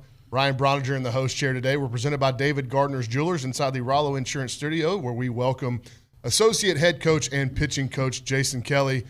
Coach, this is actually the first time for me and you to meet. I'd met the other staff a little bit different for you coming from Seattle now to Texas. I got to ask, the differences in the weather today, what's it like in Seattle compared to College Station? Well, it's early in the morning there, but it's probably 82 with no humidity and the best time of year there, which seems to be traditionally the time when I leave. And you're either recruiting somewhere hot or you're taking a new job somewhere hot. So my family's enjoying the nice weather at the pool, and it's a great time of year up there. All right, so take me back through your just decision to do this. I know that's been a popular question for you, to leave a head coaching job in the Pacific Northwest and take the associate head job here at Texas A&M under a guy that I think you really respect in Mike Early. What was the conversations like, and then what was the reception from your family whenever you told them, I think I want to do this? It was a whirlwind. We didn't have much time to do it. As you guys know how fast that process went, but being at Washington, which was a place I loved and a place that, I cut my teeth at the Power 5 level, going through the last 2 years, I knew that there might be a time when I wanted to come back to the SEC. Just to win a championship, to win the last game of the season. That's a goal of mine, as it is with everybody, but didn't want to do it in a way that wasn't, a perfect fit. And so I had never even thought about Mike getting this job but wanted to come back at some point. And then when this started to go down and it started to get serious, and he called, he goes, "Hey, I need to know, if it's a yes or a no from you." And I went to my wife and kids, and we had a difficult conversation. My wife was in, and she's supportive of all that. My daughter's going to be a junior. My son's going to be a freshman. So that friend base was difficult. We had just brought him back. But after a couple of minutes, they said they were in. So I told Mike, "Hey, man, if this goes your way." And then the next day he got the job. And then it was the real question, "Are you in?" And I'm like, "I'm in." There's some things we got to discuss, obviously, with contract stuff and terms and stuff like that. But if all that stuff's good, then I'm in. He called back an hour later. I got the job. And it was like, oh, here we go. And I got in Friday night, and we've been going as hard as we can ever since. Yeah, drinking out of a fire hose, I imagine, every day. But your time at LSU and in the league, was that more of a factor, or was it the relationship with Mike, or was it a combination of both? It was a combination of both. I after being at LSU, I'd gotten a taste of what the league was, so I wasn't afraid of the challenge. I was excited about the challenge. And then being with Mike, you want to work with people that you want to be around every day, and that's sometimes not always the case, and sometimes that's hard to find that situation. He was one of 3 or 4 people that if they got a job, I would have to really think about going to work for him. We have the same philosophy. We knew when we were at Arizona State together, we just had a different kind of vibe together. And I knew he treated the players the way I wanted the players to be treated. I treated them the way we kind of vibed in that way. So when this happened, I knew that I could come to a place that had a chance to win a national championship where I could be myself. I could coach the way I wanted to coach. I didn't have to adapt to another guy's style. He knew how I did it, and I wanted the freedom to be able to do that, and Mike's going to allow me to do that. And then being able to go upstairs in those office with Mike and Caleb and Foxy and Hutch and all those guys, it's just a great vibe. And only been here for a couple of days, but it feels like home already. The autonomy that you will have over your pitchers, I'm sure that's a big deal, especially coming from a head coaching job. But what a lot of the fans are going to want to know is, what does that look like? What does a Jason Kelly staff look like? How is it, from a player-coach perspective, but also when these fans buy tickets and they go to Bluebell Park and you trot a guy out there on the rubber, what does that look like as well? Or what are your goals for it to look like? Right. Well, it's not – I don't want it to look much different than it did last year. I mean, that was a successful year for them. They're in the top 5 or 6 in the country in ERA and strikes thrown and strikeouts. So I want to follow that blueprint, and that means you've got good pitchers. We're going to compete at a high level. We're going to do the little things, me being a West Coast guy. We're going to hold runners. We're going to field our position, and we're going to throw a ton of strikes. And that's what every pitching coach is going to say. We're going to compete. We're going to compete with the fastball. We're going to locate that pitch and then have an elite secondary pitch. And then my kind of bread and butter in this thing is development, is developing that third pitch, either getting it to cut a little bit, getting it to sink, bringing the change into it. So being able to, hopefully you see guys 1 week, next week after that you start to see the development of them getting better with a certain pitch. So development will be the key for me. That's exciting because we're going to bring in talent, and if you develop that talent, you got a chance to really be special. The bullpen sessions, I think every pitching coach, and I'm not a pitching guy. I was a hitter. I did hitting lessons. I'm a hitter. Like I'm more aligned with Caleb and Mike than you. So, and I will say that I don't know what I'm looking at. I coach travel baseball when my guys aren't throwing the ball over the plate. I'm like, hey, dude, just get them to swing. It's not that easy. But the bullpen sessions of what I've been able to watch through my years in baseball, every coach does bullpen sessions a little bit different. So for your bullpen sessions, is it a ton of like the data, the pitch analytics, or is it a lot more of just feel? It's going to be data for sure. Whether or not I'm dealing with that in the moment is kind of going to be moment to moment. I'm a hands-on guy. I'm going to be back there with them. I'm going to be making adjustments. It's about the mentality in there. So getting them to find the right state of mind, being able to adjust, pitch for pitch, those type of things. I'm going to be really, really involved. We've got an incredible analytics department. I'm going to let those guys do what they do well, and then those guys will report to me, and then I'll be the guy that makes those adjustments. How do we get that curveball from 2300 spin to get it to 26?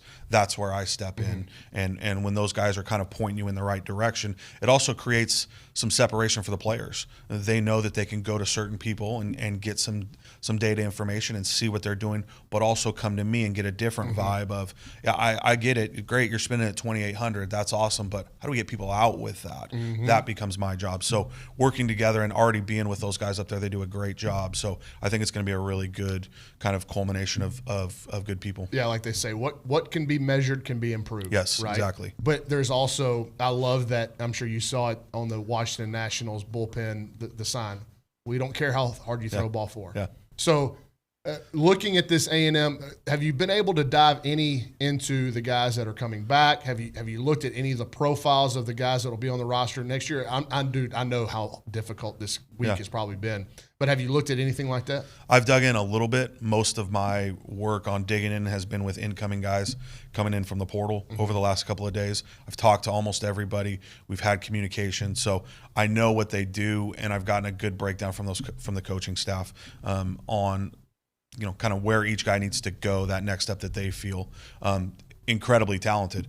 I mean, I'm sitting back here and Mike and Caleb are going, 94 to 98, okay, next guy, 92 to 96 with a hammer. And I'm just going, what are we complaining about? Like, the horses are in the stable. Yeah. So it'll be about getting those guys focused on the right things and then forming a bullpen and putting guys in the right position to get people out. Your role on the recruiting front, obviously with the pitchers, I'm sure you'll have a major role, but you are really tied to the West Coast. Like you grew up in California, played in California, started cutting your teeth as a coach in California. On the 2024 A&M starting 9, I think 4 or 5 were Cali kids. And so how important is that connections for you to reignite those connections now for A&M on the recruiting front? It's you've seen the SEC start to go west and do a good job over there. So I'm excited about that. And being from the West Coast and coaching on the West Coast the last 2 years, they were picking away some of the best players, with Grohovac especially, and you see guys kind of scattered all over this conference. But that's going to be a huge thing for me. I was a recruiting coordinator for 12, 13 years. So I have a lot of friends in this business, and it's funny when you get a job like this, how those friends start popping up again. And the guys that they weren't necessarily giving you their best are now going, hey, I've got this. So those relationships will definitely help. And Mike's got those relationships with guys out there too. As a guy that's worked with Mike and then having gone against his offenses in a lot of inter squads, what can you say about what he does with hitters and what impresses you most about his offensive attack? He's a wizard, and it's hard to put your thumb on what it is because when you watch him day to day, it looks very normal to what a normal hitting guy would be doing. But then when you hear the way he talks to them, when you see the game plan, you go, okay, this is an elite level. They're going to be incredibly prepared, which most schools are. Can they execute that? And that's the difference with Mike's guys is they trust him, and if he says something, they're going to stick with it. And if it doesn't go their way, they can come back to the dugout and go, hey, that just because it didn't go your way on that at bat doesn't mean it's not going to go your way the next at bat. So let's maybe adjust the plan a little bit. So his relationship with them in that regard is what I think, and the trust is what sets him apart. preparing for them, you know they're not going to chase and they're going to swing at strikes. That's obviously what he's done is such a good job here. So you've got to throw strikes. And when you throw strikes to guys like Jace and Gavin, and I mean, you're going to get yourself in some trouble. So it'll be fun to manage that lineup in the fall. Go back with me with probably 3 or 4 weeks now. A&M's playing a Pac-12 school in a super regional. It's broadcast on ESPN. The atmosphere here, I've been covering games I played at McNeese, but I've been covering games at Bluebell Park now for almost a decade. It sounded like Kyle Field, and you'll get your introduction to all that. I'm sure here in a couple of months or about a month now. But when you're watching that series, did you get to watch any of it? And did you go, man, that atmosphere looks like it'd be pretty cool to coach in? Yeah, I watch a lot of baseball. I'm a baseball junkie in that regard. I watch Major League Baseball, I watch college baseball, and especially my friends. And with the Oregon guys being, obviously in our conference, and then getting to watch Mike and those guys, it was something I was glued to. And it was. The Oregon team because you've played them twice. You know how they're trying to match up. You're watching A&M try and match up a little bit too and going, I don't know if this is a good matchup for this guy, and then he doubles and you're just, you're kind of playing coach along with it. But yeah, the place was rocking and I talked to Mike afterwards just briefly and he's like, I've never heard it like that. The place the last month has just been out of control and a definite advantage for the run that they went on. So that part of it is probably the most exciting thing for our family is to see the support that this place gets. Well, I'm just going to tell you this, dude. You're walking into a fan base, a baseball fan base that's never been more motivated, never been more fired up, and obviously because of the way things transpired, but also, I mean, this is a club, and this is, I think, you mentioned this. They're a run away, 2 runs away from winning a national championship, and you wanted to get back to a place where competing in this league with a program that can do that. So where is your excitement level to walk into a first team meeting where you don't know anybody but there is a lot of familiarity there? Yeah, I mean, I'm excited to, if we could start practice today, I would do it. Like, I'm ready to go. I want to put the recruiting stuff away and I want to get to work. So excited is an understatement, and things have been going so fast the last week that I haven't really had a chance to sit down. I don't even have a computer yet, so my life's just kind of in a blender. Yeah. But the excitement and I want to get the house sold in Seattle and get down here and get settled so we can really get focused, and then the excitement for football and kind of coming into all that stuff and the recruiting on-campus visits. Like, I just can't wait to see how this place operates. Well, Coach, welcome to Aggie Land. We hope you're here for a long time, and we'll be talking to you between now and first pitch on opening day quite a bit, but I just wanted – thank you for your time. I know you're busy flying off to the Cape today to do some more scouting and that kind of stuff. So thank you for your time. Welcome to Aggie Land and congratulations. My pleasure. Excited to be here and anytime. All right, let's do A&M Associate Head Coach and Pitching Coach Jason Kelly. When we come back, we'll close the 9 o'clock hour. Going to turn the page to some football here when we get to 10. I'm Ryan Brauninger. This is TexAgs Radio presented by David Gardner's Jewelers.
All right, real quick, closing the 9 o'clock hour, we're going to go over to the Angry Elephant News and Social Center. Carson's taking your text and calls on the Boss Firearms hotline, 979-693-1150. Got about a minute. Carson, what you got for me? Just got a lot of people in the YouTube chat and the text line just going crazy about the big baseball hour we just had. And a lot of fans are excited about this upcoming season with those new head coaches or assistant coaches. Yeah, Sorry. and obviously you had new head coach. That made the hour go by so fast. And then we're about to get into recruiting country. So if you have something, I didn't know this is Carson's favorite segment of the week. I didn't know he was such a recruiting nerd. But 979-693-1150, put him to work when Jason Howell joins me here in about 30 seconds. Let me know. Yeah, let him know. I didn't know he was such a recruitnik. But we'll get into Kelshawn Johnson moving his decision date back.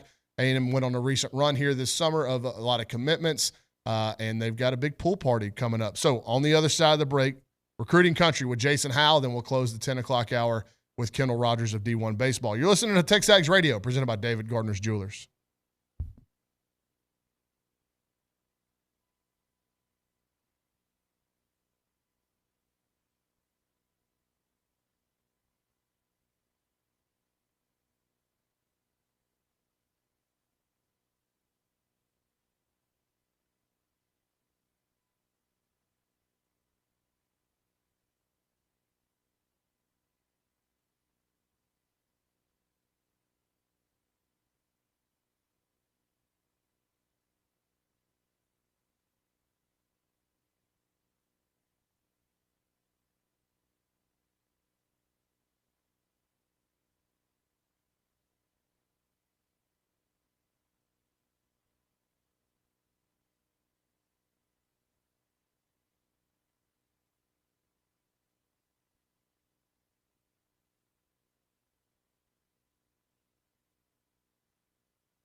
All right. Dust the dirt off of your baseball pants. Take them off, get them washed, put your football pads on. We're going back to the gridiron as we start recruiting country, as we do every Wednesday at 10 o'clock. I'm usually in the host chair. I'm Ryan Brauninger. I'm usually in the guest chair. I'm in the host chair today for David Nuno, and joining us on the Boss Firearms Hotline is my partner in recruiting crime, Mr. Jason Howell. Recruiting Country presented by Caprock Health System, a faster patient-centered revolution in care with 2 ERs in Bryan College Station, the original 24 ER in South College Station on William D. Fitch, the full-service hospital with an ER in Bryan on Briarcrest. Go online at caprockhealthsystem.com. Jason, appreciate you hopping on, buddy. I'm glad to be there's a light at the end of this baseball tunnel. I know you probably don't believe it, but I'm coming back to you soon, I promise. Well, hey, you know what? I just look at it like we do recruiting. As soon as there's a light at the end of one tunnel, another tunnel begins. So it's just the way it goes, man. Well, I love it. I have been publicly praising the job that you and Cade have done over the camps in State 7-on-7. I know those are really difficult to cover, but now you're at least at home in DFW for a little bit before you make your trek back down to College Station for preseason kickoff. And then I believe we're going to be having that pool party weekend. So you get a little bit of a time off. We've got some decisions upcoming, but you're at least in DFW for a little bit. Yeah, I get to chill out in my favorite chair with my little background here. So it's good to be in the home studio. But yeah, I mean, this has been it's been a lot of fun. This is what I live for. This is what me and you both live for. It's why we love covering recruiting. Getting out, seeing these guys, going to these events, going to camps. They're hot, they're miserable, but I wouldn't want to be anywhere else, kind of situation. And yeah, I mean, that's what makes us a great staff and community here at TexAgs, is being able to help each other out and make things happen. And like you said, man, there's quite a few announcements coming up, and my goodness, it's going to be a fun time for A&M fans, I think. Well, let's start with this. We talked about you being at home in DFW for a while. A&M has started to make a home in DFW, something that they desperately needed to do. After the coaching transition, we talked a lot about it. So just from your perspective in the area, can you talk about A&M's kind of reemergence and then your conversations with folks, whether it be high school coaches, trainers, kids? I mean, A&M has done major work in the Metroplex, and it needed to happen. Just how do you feel like that's been received up there? Oh, everybody's loved it. I haven't really heard anything negative, but it's just about being present and being around. And one of the first things they did was hit the ground running in DFW. When Mike Elko and his staff arrived in College Station, they hit Highway 6, they hit 45, and they were hitting top talents in DFW, making, and not just schools with top talents, but just making the rounds and checking in with coaches and talking to contacts and having guys like Trooper Taylor and TJE and you got guys with a lot of connections up here, and that goes all the way through the recruiting staff with guys like Joey Hamilton and those guys. So I mean, you've got a lot of DFW connections on that staff, and they've really done a good job of making their presence felt and been strategic in getting involved early in some cases. I know they were early on several 2027s. They've been really active just in every classification with top talent. So they've done a great job in hitting all areas. Yeah, and they kicked off their 2026 class in style with two of the best in the Metroplex in Dede Ford and Ryan Gilbert. Just your quick thoughts on we talked about Markel Ford in an in-home visit. I did a brief summary of Ryan Gilbert yesterday on the radio with Nick, but you're going to know Ryan much more than I do. A&M starting their 2026 haul with those two guys, two of the best in Dallas. Well, and these are two guys that were together in the same defensive backfield at Mesquite Horn last fall. They been together. They know each other really well. So you're getting two of the state's best defensive backs that also have a unique knowledge of each other's games and expectations. They've talked about coming at Texas A&M together. There was actually a little bit of a competition to see who would be the first one to pledge and who would, who would start things off. And I think it's great to have not just two of the best, but two of the best that have tremendous chemistry with each other.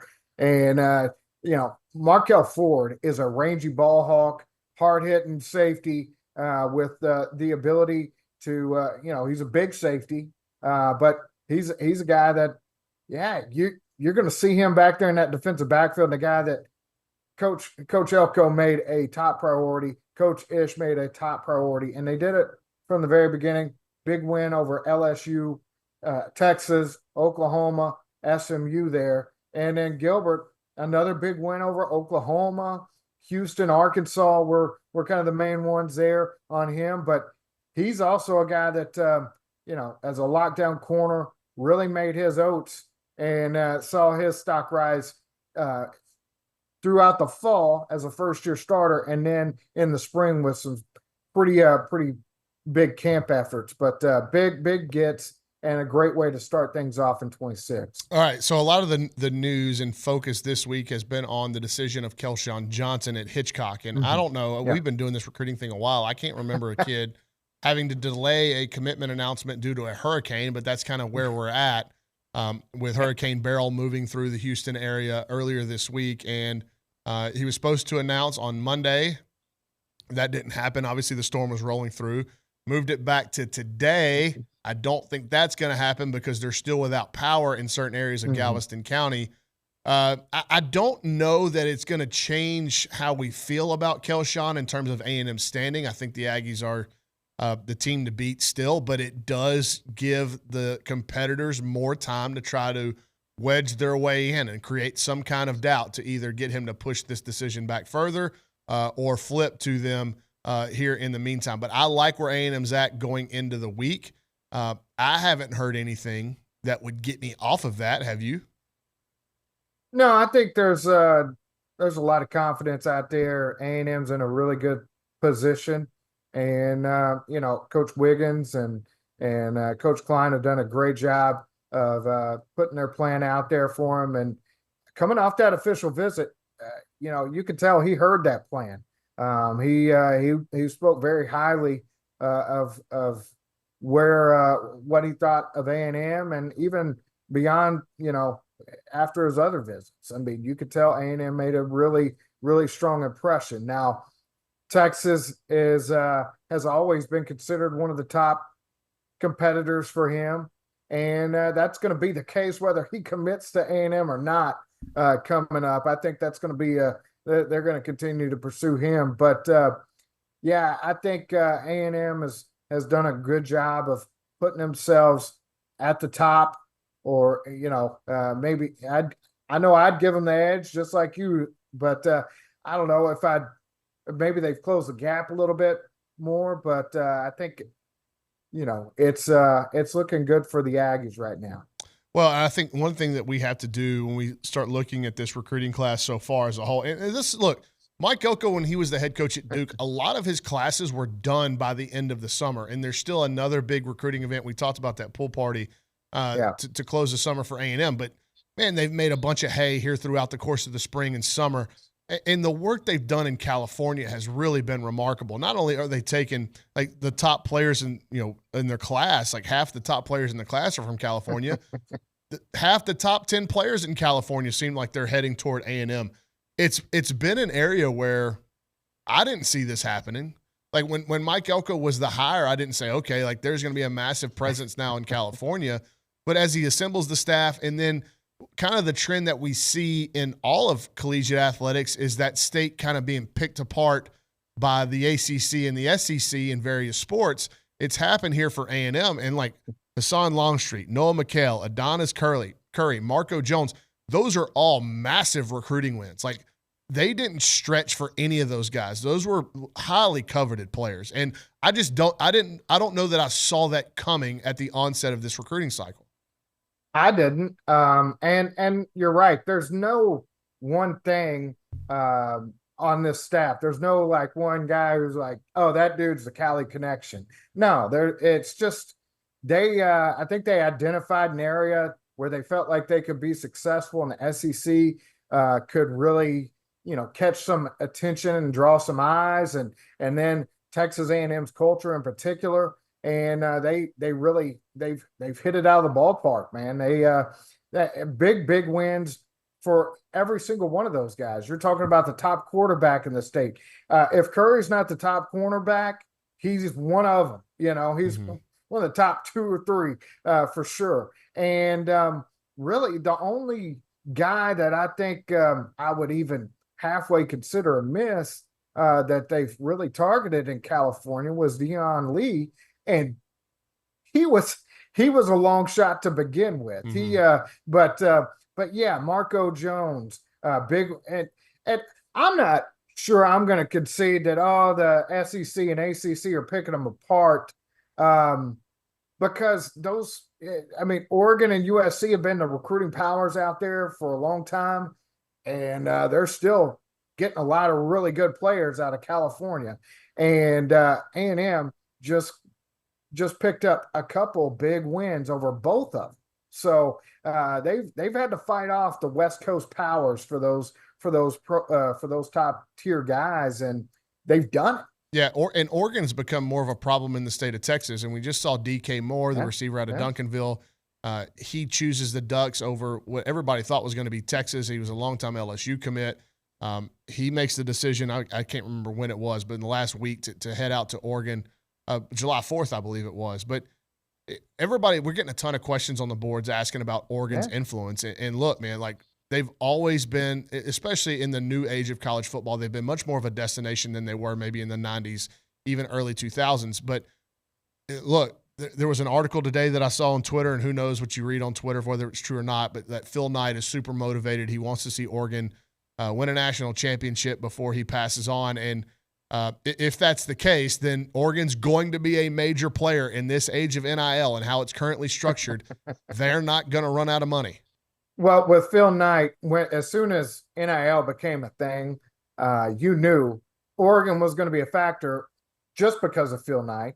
And I'm sure they probably have a few other guys in there willing to chip in on some of those efforts as well. So, but yeah, Nike and Phil Knight are doing a lot of things out there. They've always done all the uniform combinations, let's give all the flash that you can to this program and make it the cool, awesome thing that all the kids are into.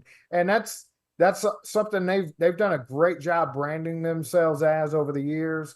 And they've got a really good young coach. They've got a recruiting staff that knows what they're doing. And so they're going to be a competitor for a long time. And they're going to, now in the Big Ten, they're going to be somebody to watch. But the road's not going to be as easy as it has been going from the Pac-12 to the Big Ten either. Yeah, the travel schedule. Just the travel schedule alone is going to be a problem for. And I think I'm not saying it's going to be a deterrent for all kids, but it could be for a couple for sure. Yeah, well, and at least with the latest editions of Oregon and Washington, USC, you got USC and UCLA out there in the West. So you do have a few of those types out there, but it's a long way to Iowa and Minnesota and Wisconsin. So it's going to be a lot of fun, not to mention the East Coast of that conference. So it's going to be interesting to see how that works out. Same with ACC, but I don't think we're here to talk about realignment.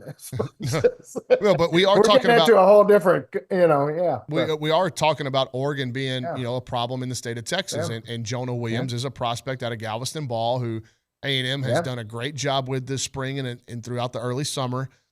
Really, I think A&M has just kind of steadily ticked up his list, and I think the Aggies are still in an enviable position in that recruitment, but Oregon is going to make things interesting. And I just, the way this whole thing goes right now, you have to be aware and you have to talk about NIL and its presence in these recruitments. And that's what I think Oregon is kind of hanging their hat on, and what has given them the most presence in Texas is their ability to go in there and be super competitive with the programs in the state and in the SEC on the NIL front, and even more competitive depending on how you want to look at it. So that's the reason why I brought up Oregon, was because just they have made major moves in the state now, whereas A&M has gone into California and won some battles over them. That Duck staff, and you mentioned that recruiting staff who was at Texas A&M for the 2022 class. I'm sure that they love nothing more than to come back into the Lone Star State and pluck 2 of the top players, maybe even 3 of the top players. I know that they're in on some more. It's just, you have to. They've inserted themselves majorly in the conversation this cycle. Absolutely. They're in contention for that number 1 class.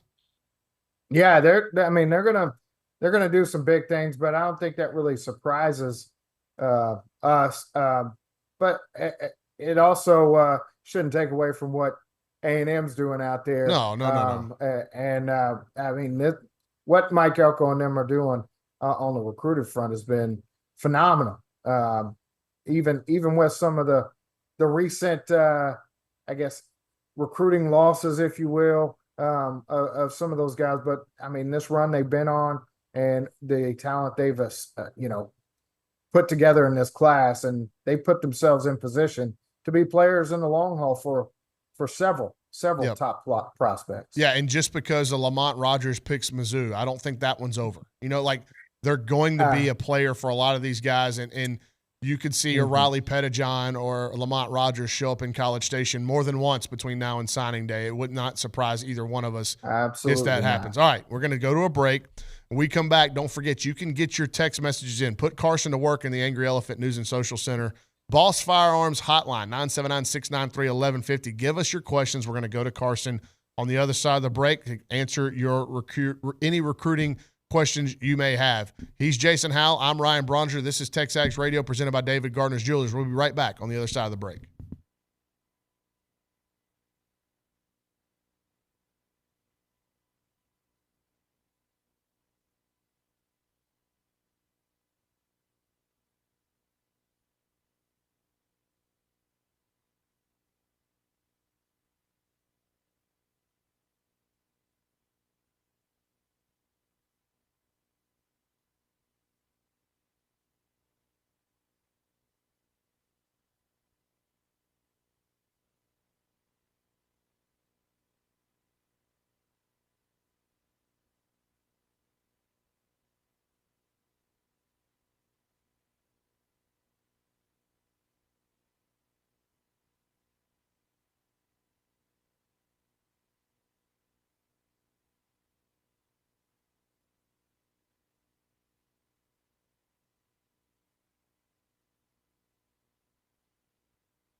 All right.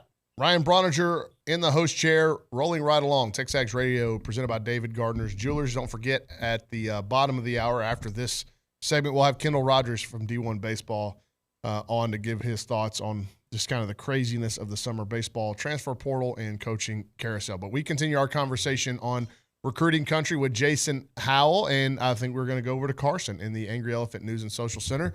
I believe he's got at least a question for us. I do. I got one saying, "Hey, Bronny, are there any in-state kids left that Coach Elko is after for the 2025 class?"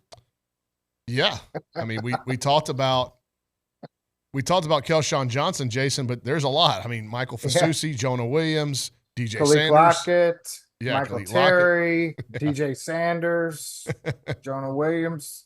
There's a lot of them. Nick Townsend. Yep. And let me tell you, we touched on it. They're not done with guys like Lamont Rogers. I'd even throw Zion Williams in there, maybe. Riley Pettijohn. Yeah, they're not done with some of those guys that recently made decisions. No, and I think too, maybe they're talking about players that either have offers but haven't gotten big pushes, or non-offered players. I know that there was a safety in Dallas that they were given a hard look, right? Yeah, Nate Tillman, and he recently came out with the top 3 of Texas, TCU, and Utah. A&M never pulled the trigger, and he never took a visit for camp or anything like that.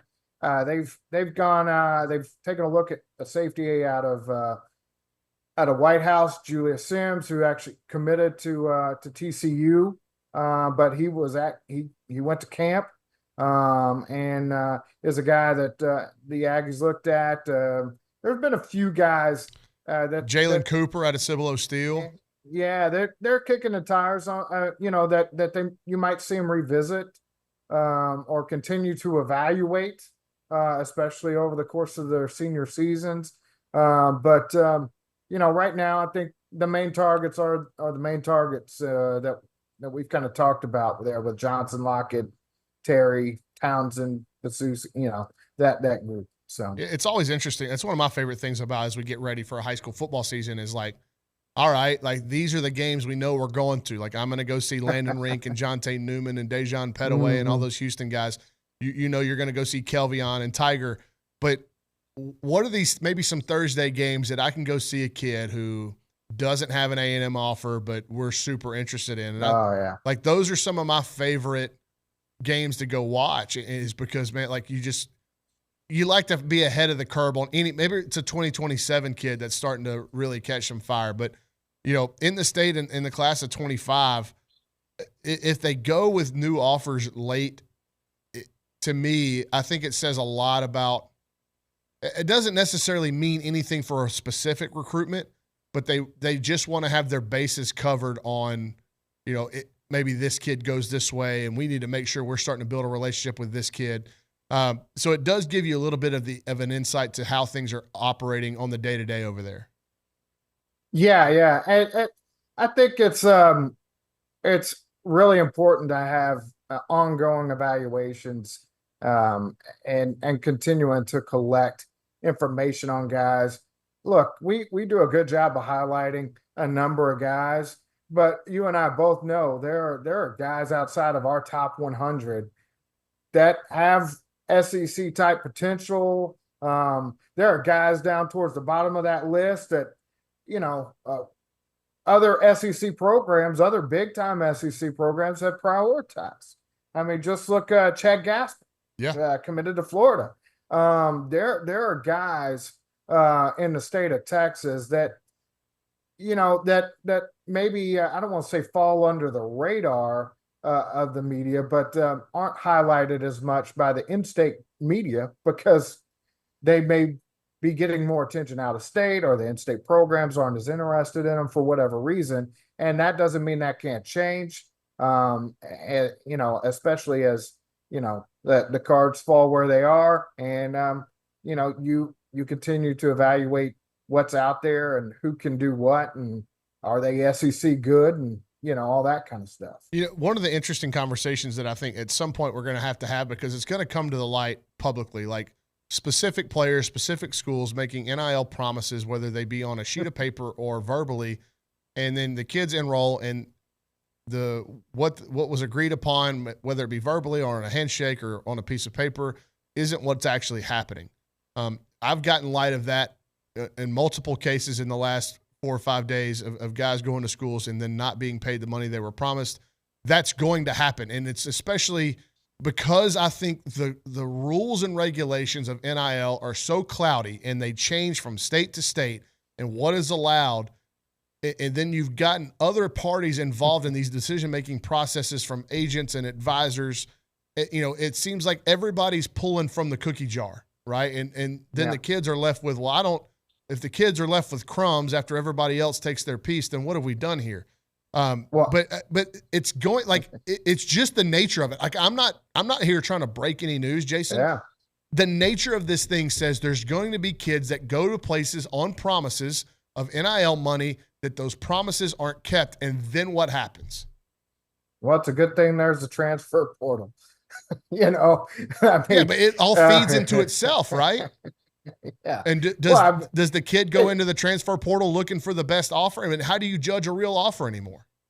Well, yeah, I mean, and really, it's kind of what I've always thought with a lot of these transfer rules and everything else. It's going to come down to these programs, these conferences going, okay, this is what we're going to do and how we're going to do it. And everybody in this conference or whatever is agreeing to play by these rules. And anything that's outside of that by your state governments, then, well, guess what? These rules override whatever's out there. Yeah, you're right, though. It's going to have to be the conferences because the NCAA, every time they do something that people don't agree with, they get sued and they lose. And so it's got to come down to all the teams in that saying, okay, we're agreeing to a cap or whatever they agree to,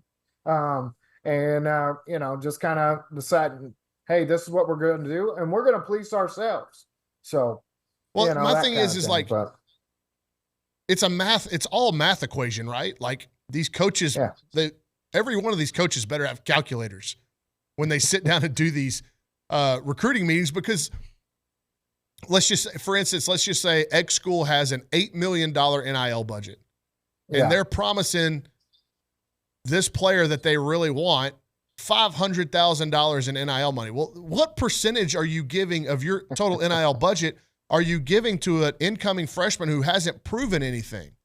Like, how do you do that? Like, I can't reconcile that as a math problem when you've got 65 other scholarship players on your roster that you've also got to take NIL into account for. And I also think it's a moving number, your budget. It's kind of like, what do you need it to be? Okay.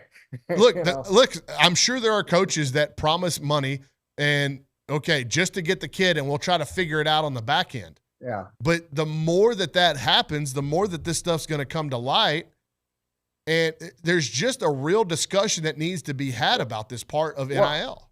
And you saw it with what's the quarterback that just transferred Jaden from Arizona Rashada. State. Yeah. I mean, you see how some of this stuff is starting to get litigated and all that stuff. But it's a mess. Yeah, it really is. And I don't fault these kids and these parents or anybody. I mean, you throw a number I told somebody, you throw enough money at me, I'll suit up at left tackle for the University of Texas. I mean, geez, I may be injured all the time, but hey, if you want to pay me the paycheck, I'll jump in. Yeah, but my question is not not the number. It's are you going to get the paycheck? Am I going to get it? Yeah. Yeah. Well, that's I mean, I don't know how you police that other than then through lawsuits and, hey, you promised this is in writing. It's all about contract law. And let me tell you, as someone who, as a grown adult, I get confused by all that kind of stuff all the time. So my wife is an attorney who's worked in contract law. And I get confused by just listening to her have a 30-second phone conversation. Exactly. I mean, there's so many loopholes and all that stuff, but I don't know what the actual solution is, but I think it's going to eventually come down to these conferences figuring it out. Yeah, going, I don't know the solution, but I do know that there's a problem. Yeah. Yeah. Absolutely. So we got to get some people to clean this up because the way football is going, college football is going. Like I was telling Billy in the first hour, I forgot that Oregon's playing in the Big Ten because there's just been so much other stuff that you forget that what the conferences have morphed into. You got Stanford and Cal and the ACC now. Yeah.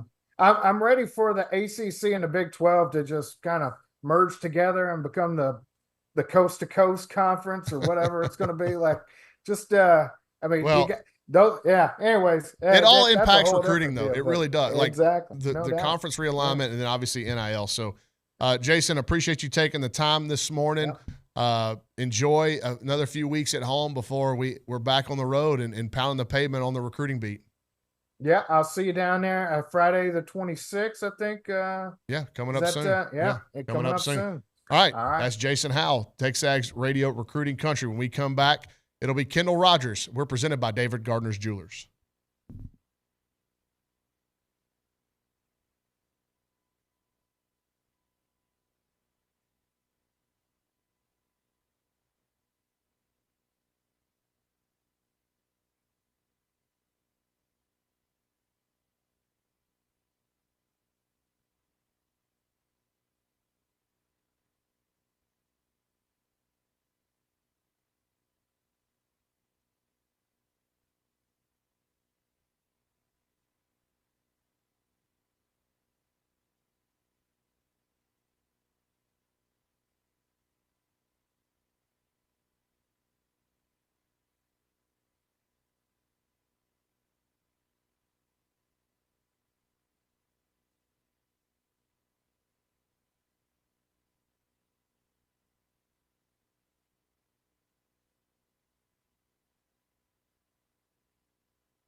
a failure to plan is a plan to fail. Nick, do we have – I didn't even ask. Did we have Kendall? Of course we do. Okay, good. Okay, I should have done that during the commercial break.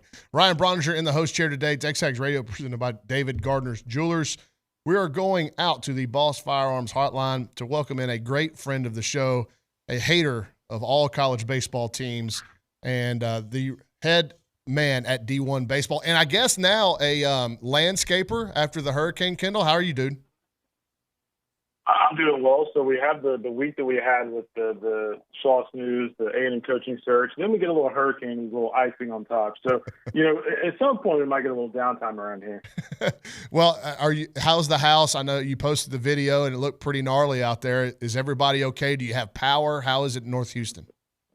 We're good, man. I went all in on a generator back in January, and for anybody listening, it was the best thing I've ever done. So there's a lot of people. I think there's still like 1.5 million people without power, but we had power the whole time. So we're pretty fortunate. But now it's time to get ready for the summer and put a bow in the coaching carousel and kind of see what happens in the transfer portal. Well, let's start there. Transfer portal obviously been very good to Mike Early and A&M. When they made the hire, we felt good about A&M getting all those guys back on campus. Mm-hmm. But, in the last week or so, it feels like A&M has really added a lot of firepower to their order. When you talk about Gavin Cash and Wyatt Hensler, and then they add Jamal George last night. It just feels like A&M has really done, outside of the guys that we expected them to get back from last year's roster, they've also added a ton to what this offense could look like next year. Yeah, there's no doubt. I mean, I think when you look at their offense, I didn't think they really needed, very many pieces in addition to the guys they got back. Obviously, the first priority was getting all those big bats back. But, you get those guys back, you get Gavin Cash, who, I know a lot of Texas Tech fans kind of flooded by mentions when he committed to A&M, like, he strikes out a lot. But, I mean, you got to figure, older guy with Early, he's going to cut down the strikeouts. He's still going to hit for power. That's a really nice addition. Then Wyatt Hensler, I know he struggled in the regional in Charlottesville this past year, but I mean, he's a guy that was awesome for, in the Ivy League last year. And, again, you saw the impact of Jackson Appel and Hayden Schottenberg from the Ivy League, just guys that have had a lot of at-bats in their career, and you kind of sprinkle him in that lineup. What you essentially have is a lineup that, I'm looking top to bottom, assuming Caden Kent kind of continues the heater that he's on. And granted, I don't know if we're expecting him to be as good as he was at the end of the year and as good as he's been at the Cape next spring. But if he's a fraction of that, that is a lineup that literally does not have a weakness. And to have a lineup like that going to fall ball that does not have a weakness is pretty incredible, to say the least. Yeah, and they've also, I think, probably understated to a certain extent the addition of Miles Patton out of the transfer portal.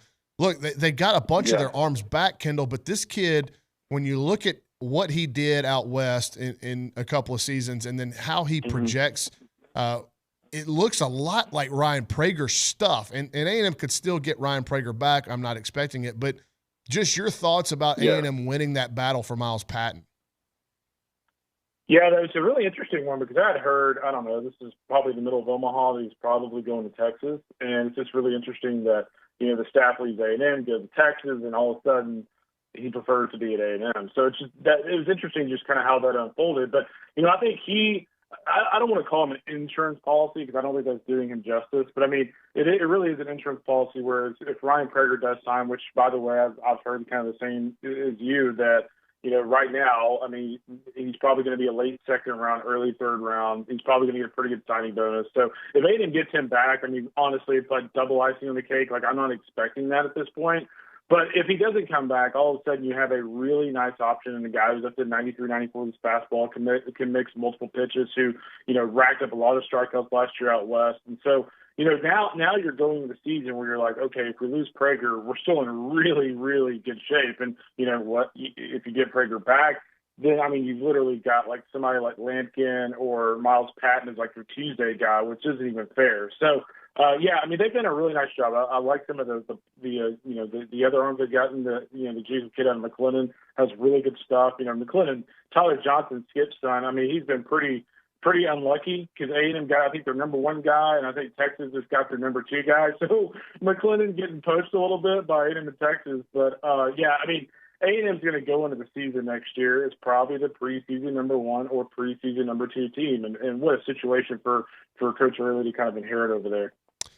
Are you surprised that kind of – I just feel like because of the coaching carousel that we're seeing a little bit later in the summer some big decisions still to come out of the portal, because I think more guys are waiting to see how the landscape settles. You know, there's Grant Cunningham that's still out there coming from Washington. Obviously, A&M's got a chance to be a player for him. But, you know, I feel like there are still some big – you know, we just saw Andrew Fisher and Liam Doyle go to Tennessee.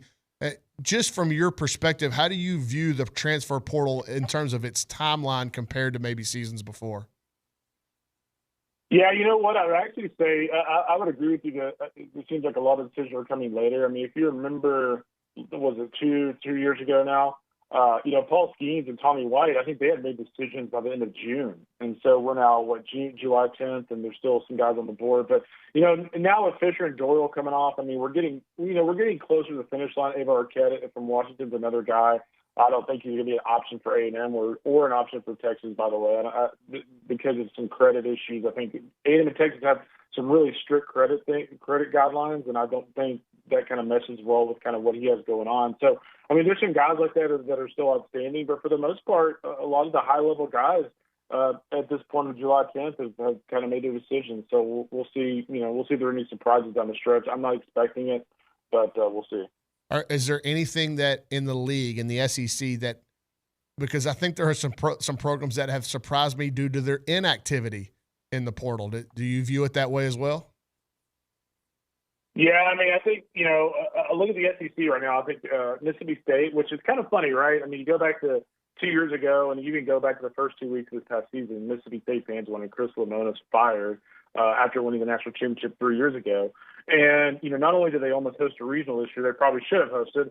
And I think Mississippi State's done a really nice job in the portal. I want to say they've got like 8 or 9 commits out of the portal right now. You know, Ace Reese from Houston is a guy I really like out of Canton. You know, Garrett Fry out of North Alabama is a really nice player. You know, Jacob Pruitt out of Indiana State has a big time arm as well. So they've done a nice job. On the flip side, Ole Miss, I mean, they've been on the struggle bus in the portal. You know, not only are they getting plucked, but they haven't really racked up, you know, very many, you know, high-impact transfers. I guess you could kind of throw Isaac Humphrey, the Louisville transfer, actually played at Bluebell in that Super a few years ago.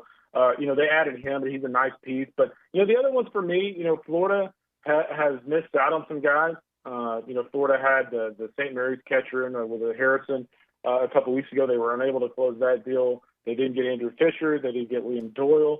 So essentially, you're in a situation to where, you know, LSU's made some nice pickups, Mississippi State's made some nice pickups. Arkansas, it's been okay. Like, you know, they got Zach Root out of East Carolina, but there's some concerns there about his thumb. But for the most part, I feel the most bullish about the job that A&M A&M Tennessee and Mississippi State have done in the portal. And I do want, you know, the returning guys in there with what I'm, you know, my analysis on A&M, because of the fact of the matter is when you have a coaching change, you know, like you have to win those guys back, and A&M was able to do that.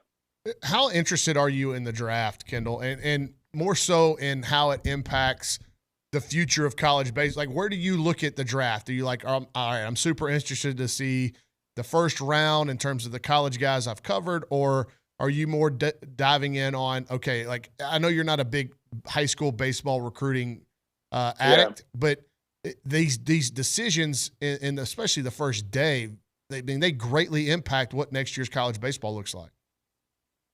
No, they really do. And I think when you look at the landscape of the sport, I mean, we see it all the time now with NIL in terms of the transfer portal, but NIL also really factors in from a high school standpoint, because if you're a high school player, and let's say, you know, you could be a third rounder and you're going to get, let's say, $350,000, like, you know, theoretically you could get an NIL set up to where you're actually making more than that over the duration of your career. So that has allowed more programs to get higher level talent players on campus. And, you know, the thing that I'm kind of interested in as it pertains to A&M is I would love to be a fly on the wall when Mike Early and that staff sits down with like an incoming freshman, like a White Stanford.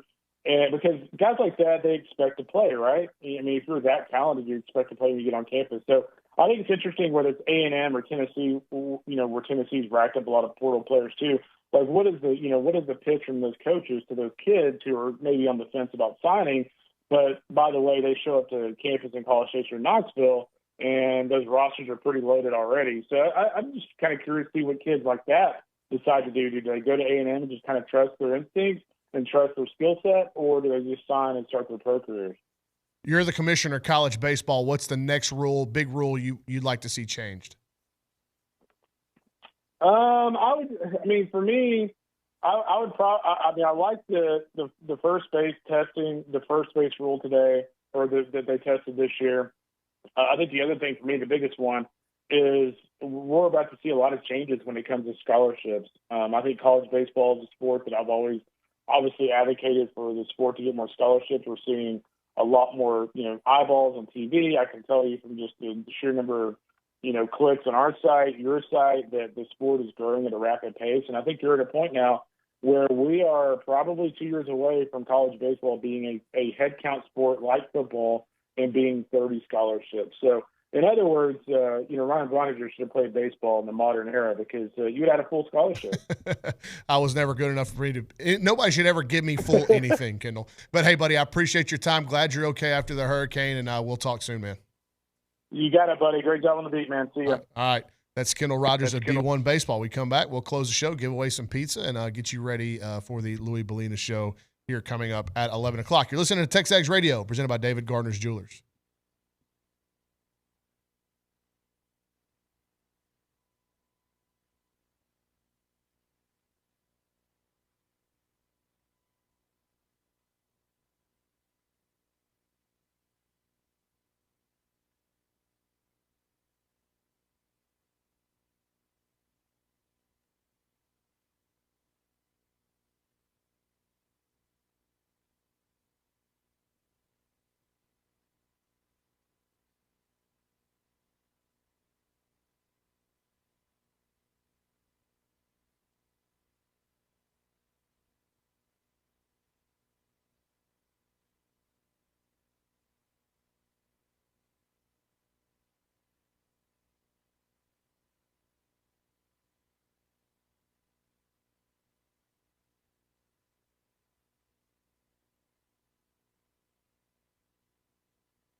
All right, what a show. I really enjoyed that. And it went by fast. A lot of good interviews today. And when you're in the host chair, like guest hosting, that's exactly what you want. You don't want to battle the open segment where you have to tap dance. And talk to yourself. It gets, it can be a little bit, I don't know, not distracting is not the right word, but here I am trying to deal with it right now, and I can't even get through the final segment of a radio show. Carson, don't say anything to Bronny if he asks you a question. I'm not. Just I won't. I'm going going to to go all by myself because you know what I got to do, Nick? I got to give away double days. Caller number 12, 979-693-1150. We'll hook you up with your choice of a dozen pepperoni rolls or a large one-topping pizza from Double Days, serving Aggieland beyond since 1984. Your favorite pizza and world-famous pepperoni rolls, reliable in-house delivery, bringing piping hot goodness straight to your door. Just click doubledaves.com and your favorites are on the way. So I won't even ask you a question. I was going to ask Carson, and Carson needs airtime. By the way, pretty selfish of you, Nick. You know, that's a word that's been thrown around here quite a bit recently. Pretty selfish of you, Nick, not to let this guy get some airtime. Carson, so I will ask you, and I'll let you make the decision because Nick is not the boss of you, okay? I'm the host of the radio show today. I'm your boss. What was your favorite segment of the day? Recruiting country. Well, yeah. Obviously. Yeah, I didn't realize, again, you're a recruiting nerd. I didn't know that coming into the day. Okay, don't pick recruiting then. Would any of the, or you could say Billy, that would score you some points. Billy Liucci. He didn't even do an Olin Buchanan impression, which bothers me because I feel like if you sit in that chair in the 8 o'clock hour, you're obligated to do so. You got to talk with your hands, scratch your head, and say, quite frankly. That's what Olin does. Nick, would you like to chime in at all? Yes, I do. Oh, no, it's fine. Well, no, I just had to grab the mic. You know, David does that to me sometimes. You got to realize I'm doing other things, cutting stuff. You got a full barn back there, huh? Yeah, trying to keep everyone in line. But unfortunately, the people have to deal with me tomorrow. I'm back in the host chair. When does David come back? He'll be, next week in Dallas. We'll be at SEC Media Days. You know what? You told me how fired up you were about SEC Media Days, how you love it. It gets you to your core as a producer because it's so easy and non-hectic, right, Nick? Yeah, correct. Yeah, you just get to sit and relax and not talk to anybody, which I love. Psych. Well, I'm looking forward to that coverage. I'm looking forward to see if anybody says anything as crazy as Mike Gundy said yesterday. I hope not. I mean, at least in terms of subject matter, I hope it's a little bit cleaner than that, but who knows? Maybe Lane Kiffin will fire something off to give us some content, something to talk about for a day or two. I've enjoyed it. Thanks for tuning in today. On the other side of the break is the Louis Bellina show. Like Nick said, he's in the host chair tomorrow. The whole crew will be back next week from Dallas at SEC Media Days, and we are creeping toward toe meeting leather August 31st, Notre Dame, Texas A&M, right across the street at Kyle Field. I'm Ryan Brauninger. Thanks for tuning in with me today. We'll see you on the other side. Like I said, Louis Bellina on the other side of the break.